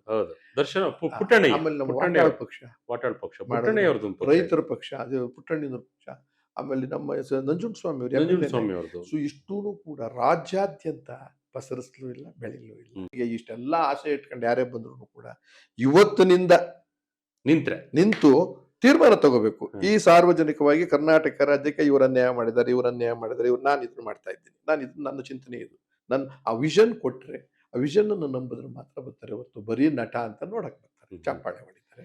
ಅವ್ರಿಗೆ ನಾನು ಸಜೆಸ್ಟ್ ಮಾಡ್ತೀನಿ, ನಮ್ಗೆ ಯಾವಾಗಲೂ ನನ್ನ ಆಹ್ವಾನ ಮಾಡ್ತೀನಿ, ಆಮ್ ಆದ್ಮಿ ಪಾರ್ಟಿ ಇವತ್ತಿರೋದ್ರಲ್ಲಿ ಬೆಟರ್ ಪಾರ್ಟಿ, ಈ ಪರ್ಯಾಯ ಕಾಣಿಸ್ತಿದೆ, ಬನ್ನಿ ಅಂತೀನಿ, ಅದು ಅವ್ರಿಷ್ಟ. ಆದ್ರೆ ಪಕ್ಷ ಕಟ್ಬೇಕಾದ್ರೆ ಸಂಘಟನೆಯ ಜೊತೆಯಲ್ಲಿ ಕಟ್ಕೊಂಡು ಹೋದ್ರು ಮಾತ್ರ. ಪ್ರತಿ ಜಿಲ್ಲೆಯಲ್ಲೂ ಸಂಘಟನೆ ಇಲ್ಲದೆ ಹೋದ್ರೆ ನಿನ್ ಪಕ್ಷ ಕಟ್ಟಿ. ಹೌದು. ಎಸ್, ಕೊನೆಯದಾಗಿ ಒಂದಿಷ್ಟು ವಿಚಾರಗಳನ್ನ ನಾವು ನೋಡ್ತಾ ಹೋಗುತ್ತ ಸಂದರ್ಭದಲ್ಲಿ 2028ಕ್ಕೆ ಜನ ಬದಲಾವಣೆ ಬಯಸ್ತಾರೆ ಅಂತ ನಿಮಗೆ ಅನ್ಸುತ್ತೆ? ನಾನು ನನ್ನ ಪಾರ್ಟಿ ಗೆಲ್ಲುತ್ತೆ, ತಿಮ್ಮನ ಪಾರ್ಟಿ ಗೆಲ್ಲುತ್ತೆ ಅನ್ನೋದು ಹೇಳಲ್ಲ. ಈ 3 ಜನನ ವಿರೋಧ ಮಾಡ್ತಕ್ಕಂಥ ವಾತಾವರಣ ನಿರ್ಮಾಣ, ಜೆಡಿಎಸ್ ಕಾಂಗ್ರೆಸ್. ಯಾಕೆ ಅಂತೀನಿ, ಈ ಸದ್ಯದ ಪರಿಸ್ಥಿತಿಯಲ್ಲಿ ನಮಗೆ ಸ್ವಲ್ಪ ಕಣ್ಣಿಗೆ ಕಾಣಿಸ್ತಿ ಚೀಫ್ ಮಿನಿಸ್ಟರ್ ಇದ್ದಿದ್ರಲ್ಲಿ ಇವರು ಸಿದ್ದರಾಮಯ್ಯ. ಅಂದ್ರೆ ನಾನು ಅವರು ವೈಯಕ್ತಿಕ ಪ್ರೀತಿಯಿಂದ ಅಲ್ಲ, ನೋಡ್ಕೊಂಡು ಬಂದಿರೋ ಮುಖ್ಯಮಂತ್ರಿಗಳು ನಾನು 14-15 ಮುಖ್ಯಮಂತ್ರಿಗಳ ಜೊತೆ ಕೆಲಸ ಮಾಡಿದ್ದೀನಿ. ರಾಮಕೃಷ್ಣ ಹೆಗ್ಡೆ ಅವರಿಂದ, ಇಟ್ಸ್ ಎ ಗ್ರೇಟ್ ಮುತ್ಸದ್ದಿ ರಾಮಕೃಷ್ಣ ಹೆಗ್ಡೆ, ದೇವೇಗೌಡರು, JH ಪಟೇಲ್ರು, ಬೊಮ್ಮಾಯಿ, ತದನಂತರ ಬಂದಂಥವೆಲ್ಲ ಕೂಡ ಅನುಕೂಲ ಸಿಂಧು ರಾಜಕಾರಣಕ್ಕೆ ಮುಖ್ಯಮಂತ್ರಿಗಳ ಕೆಲಸವನ್ನು ಉಪಯೋಗಿಸ್ಕೊಂಡು, ಯಾರೇ ಆಗಲಿ, ಇವ್ರನ್ನೂ ನೋಡಿದೆ, ನಾನು ಯಡಿಯೂರಪ್ಪನವ್ರನ್ನ ನೋಡಿದೆ, 3 ಜನ ಮುಖ್ಯಮಂತ್ರಿಗಳನ್ನ ನೋಡಿದೆ. ಈ ಕಡೆ ಕಾಂಗ್ರೆಸ್ ಯಾರು ಧರ್ಮ್ ಸಿಂಗು, ಮತ್ತೆ ಅವ್ರ ಕಡೆಯಿಂದ ಎಲ್ಲರೂ ಬೊಮ್ಮಾಯಿ ಅವರು, ಅವ್ರ ಮೇಲೆ ಪ್ರೀತಿ ಅಂತಲ್ಲ, ಒಳ್ಳೆಯವರು. ಆ ಲೆವೆಲಿನ ಮುತ್ಸದ್ದಿಗಳಂತೂ ಅಲ್ಲ. ಹಂಗಿರುವಾಗ ನನಗೆ 28ಗೆ ಇವ್ರ ಯಾರ ಮೇಲೂ ನಂಬಿಕೆ ಹೋಗುತ್ತೆ. ಈಗಾಗಲೇ ನಾನು ಹೇಳ್ದಂಗೆ ದೇವೇಗೌಡರು ಮತ್ತು ಯಡಿಯೂರಪ್ಪನವ್ರು ಇನ್ನು ಹೆಚ್ಚು ರಾಜಕಾರಣದಲ್ಲಿ ತೊಡಗಿಸ್ಕೊಳಕ್ ಆಗದೆ ಇರ್ತಕ್ಕಂಥ ಸ್ಥಿತಿ ಇರುವಾಗ ಆ ಕಣ್ಣಿಗೆ ಆ ಥರದವ್ರು ಕಾಣೋರಿಲ್ಲ. ಯಾರು ಬೇಕಾದ್ರೂ ಎಮರ್ಜ್ ಆಗ್ಬೋದು. ನಾನು ಬಹಳ ಇಷ್ಟಪಡೋದು ಆಮ್ ಆದ್ಮಿ ಪಾರ್ಟಿಗೆ ಒಂದು ಚಾನ್ಸ್ ಸಿಗ್ಬೋದು ಕೇಜ್ರಿವಾಲ್ ಹೆಸರಿನಲ್ಲಿ ನಮ್ಮ ಪಕ್ಷಕ್ಕೆ. ನಾನು ಅದನ್ನ ನಾನು 35 ವರ್ಷದಿಂದ ರಾಜಕಾರಣದಲ್ಲಿದ್ದೀನಿ. ಈಗ 4-5 ವರ್ಷದಿಂದ ನನ್ನ ಈ ಪಾರ್ಟಿ ಒಳಗಿರೋದ್ರಿಂದ ಅದಕ್ಕೆ ನಾನು ಆಹ್ವಾನಿಸ್ತೀನಿ. 2028ರಲ್ಲಿ ಬದಲಾವಣೆ ಆಗುತ್ತೆ. ಬಿಜೆಪಿ ಇಲ್ಲ, ಜೆಡಿಎಸ್ ಇಲ್ಲ, ಹೊಸ ಮುಖವನ್ನು ಹುಡುಕ್ತಾರೆ ಜನ. ಯಾಕಂದ್ರೆ ಸಿದ್ದರಾಮಯ್ಯನವರು 77 ವರ್ಷ, ಈಗ ಇನ್ನು 2 ವರ್ಷಕ್ಕೆ ಅವ್ರು ಪ್ರಯತ್ನ ಮಾಡ್ತಿರೋದೇ ಬಹಳ ಗಟ್ಟಿಯಾಗಿ. ಅದಾದ್ಮೇಲೆ ಅವ್ರಿಗೆ ಆಸಕ್ತಿ ನನಗೆ ತಿಳಿದ ಮಟ್ಟಿಗೆ ಇದ್ದಂಗಿಲ್ಲ. ಅಕಸ್ಮಾತ್ ಇದ್ರು ನಾನು ಪಾರ್ಟಿ ಬಿಟ್ಬಿಟ್ರೆ ತಪ್ಪಾಗುತ್ತೆ ಅನ್ನೋ ಕಾರಣಕ್ಕೆ ಪಾರ್ಟಿಲಿ ಇದ್ಕೊಂಡು ನಾಮಕಾವಸ್ಥೆ ಕೆಲಸ ಮಾಡ್ತಿರ್ತಾರೆ. ಜನ ಅವರಿಂದ ಹೋಗಲ್ಲ, ಇನ್ CM ಇವ್ರು ಆಗಲ್ಲ ಅಂತ ಗೊತ್ತಾದ್ಮೇಲೆ ಆ ಗುಂಪಿರೋದಿಲ್ಲ. ಆಗ ಚಿದ್ರೋಡಿ ನಾಯಕತ್ವ, ಆ ನಾಯಕತ್ವ ಕೆಡದಾಗಿದೆ ಅಂತ ಗೊತ್ತಾದ ತಕ್ಷಣ ಪರ್ಯಾಯ ಬೇಕು. ಮೇನ್ ಆಗಿ ಪರ್ಯಾಯ ಹಾಗೆ ಆಗುತ್ತೆ, ಇಲ್ಲೂ ಆಗುತ್ತೆ. ಬರೆದಿಟ್ಕೊಳ್ಳಿ, ನನಗೆ ತಿಳಿದ ಮಟ್ಟಿಗೆ 2029ನಲ್ಲಿ ರಾಷ್ಟ್ರದಲ್ಲೂ ಬದಲಾವಣೆ. ಯಾಕೆ ಅಂತೀರಾ? 15 ವರ್ಷ ಆಗೋಗುತ್ತೆ ಭಾರತೀಯ ಜನತಾ ಪಾರ್ಟಿ. ಅಷ್ಟರೊಳಗಡೆ ಎಷ್ಟು ಆಪಾದನೆಗಳಿದಾವೆ, ಎಷ್ಟು ತಾಪತ್ರಯ ಸರ್ಕಾರಗಳನ್ನ ಉರುಳಿಸಿದ್ದಾರೆ, ಎಷ್ಟು ಸ್ವಾರ್ಥಕ್ಕೋಸ್ಕರ ಅದೆಲ್ಲವೂ ಆಚೆಗೆ ಬಂದ್ಬಿಡುತ್ತೆ ಬಯಲು. ಆಮೇಲೆ 1000 ಕೋಟಿ ಕಲೆಕ್ಷನ್ ಬಾಂಡ್ ಅಲ್ಲಿ, ಮತ್ತೊಂದರಲ್ಲಿ ಅನಧಿಕೃತ ಅಕ್ರಮ ಹಣವನ್ನೆಲ್ಲ ಸಕ್ರಮ ಮಾಡ್ಕೊಂಡು ಹಾಕೊಂಡಿದ್ದಾರೆ. ಇದೆಲ್ಲವೂ ಬೆಳಕಿಗೆ ಬಂದಾಗ ದಂಗೆ ಅಂತ ಹೇಳ್ತಾರೆ. ಬದಲಾವಣೆ ಜಯಪ್ರಕಾಶ್ ನಾರಾಯಣ್, ಗಾಂಧಿ ಅವ್ರದ್ದು ಒಂದು ಹೋರಾಟ ಆಯ್ತು ಅವತ್ತು ಸ್ವಾತಂತ್ರ್ಯಕ್ಕೆ. ಜಯಪ್ರಕಾಶ್ ನಾರಾಯಣ್ ಹೋರಾಟ ಆಗಿ ರಾಷ್ಟ್ರದಲ್ಲೇ ಬದಲಾವಣೆ ಆಗಿದ್ದು ನೋಡಿದ್ರೆ 3-4 ಜನ ಪ್ರಧಾನಮಂತ್ರಿಗಳಾದ್ರು, ಬೇರೆ ನಾನ್ ಕಾಂಗ್ರೆಸ್ ಪ್ರಧಾನಮಂತ್ರಿಗಳು.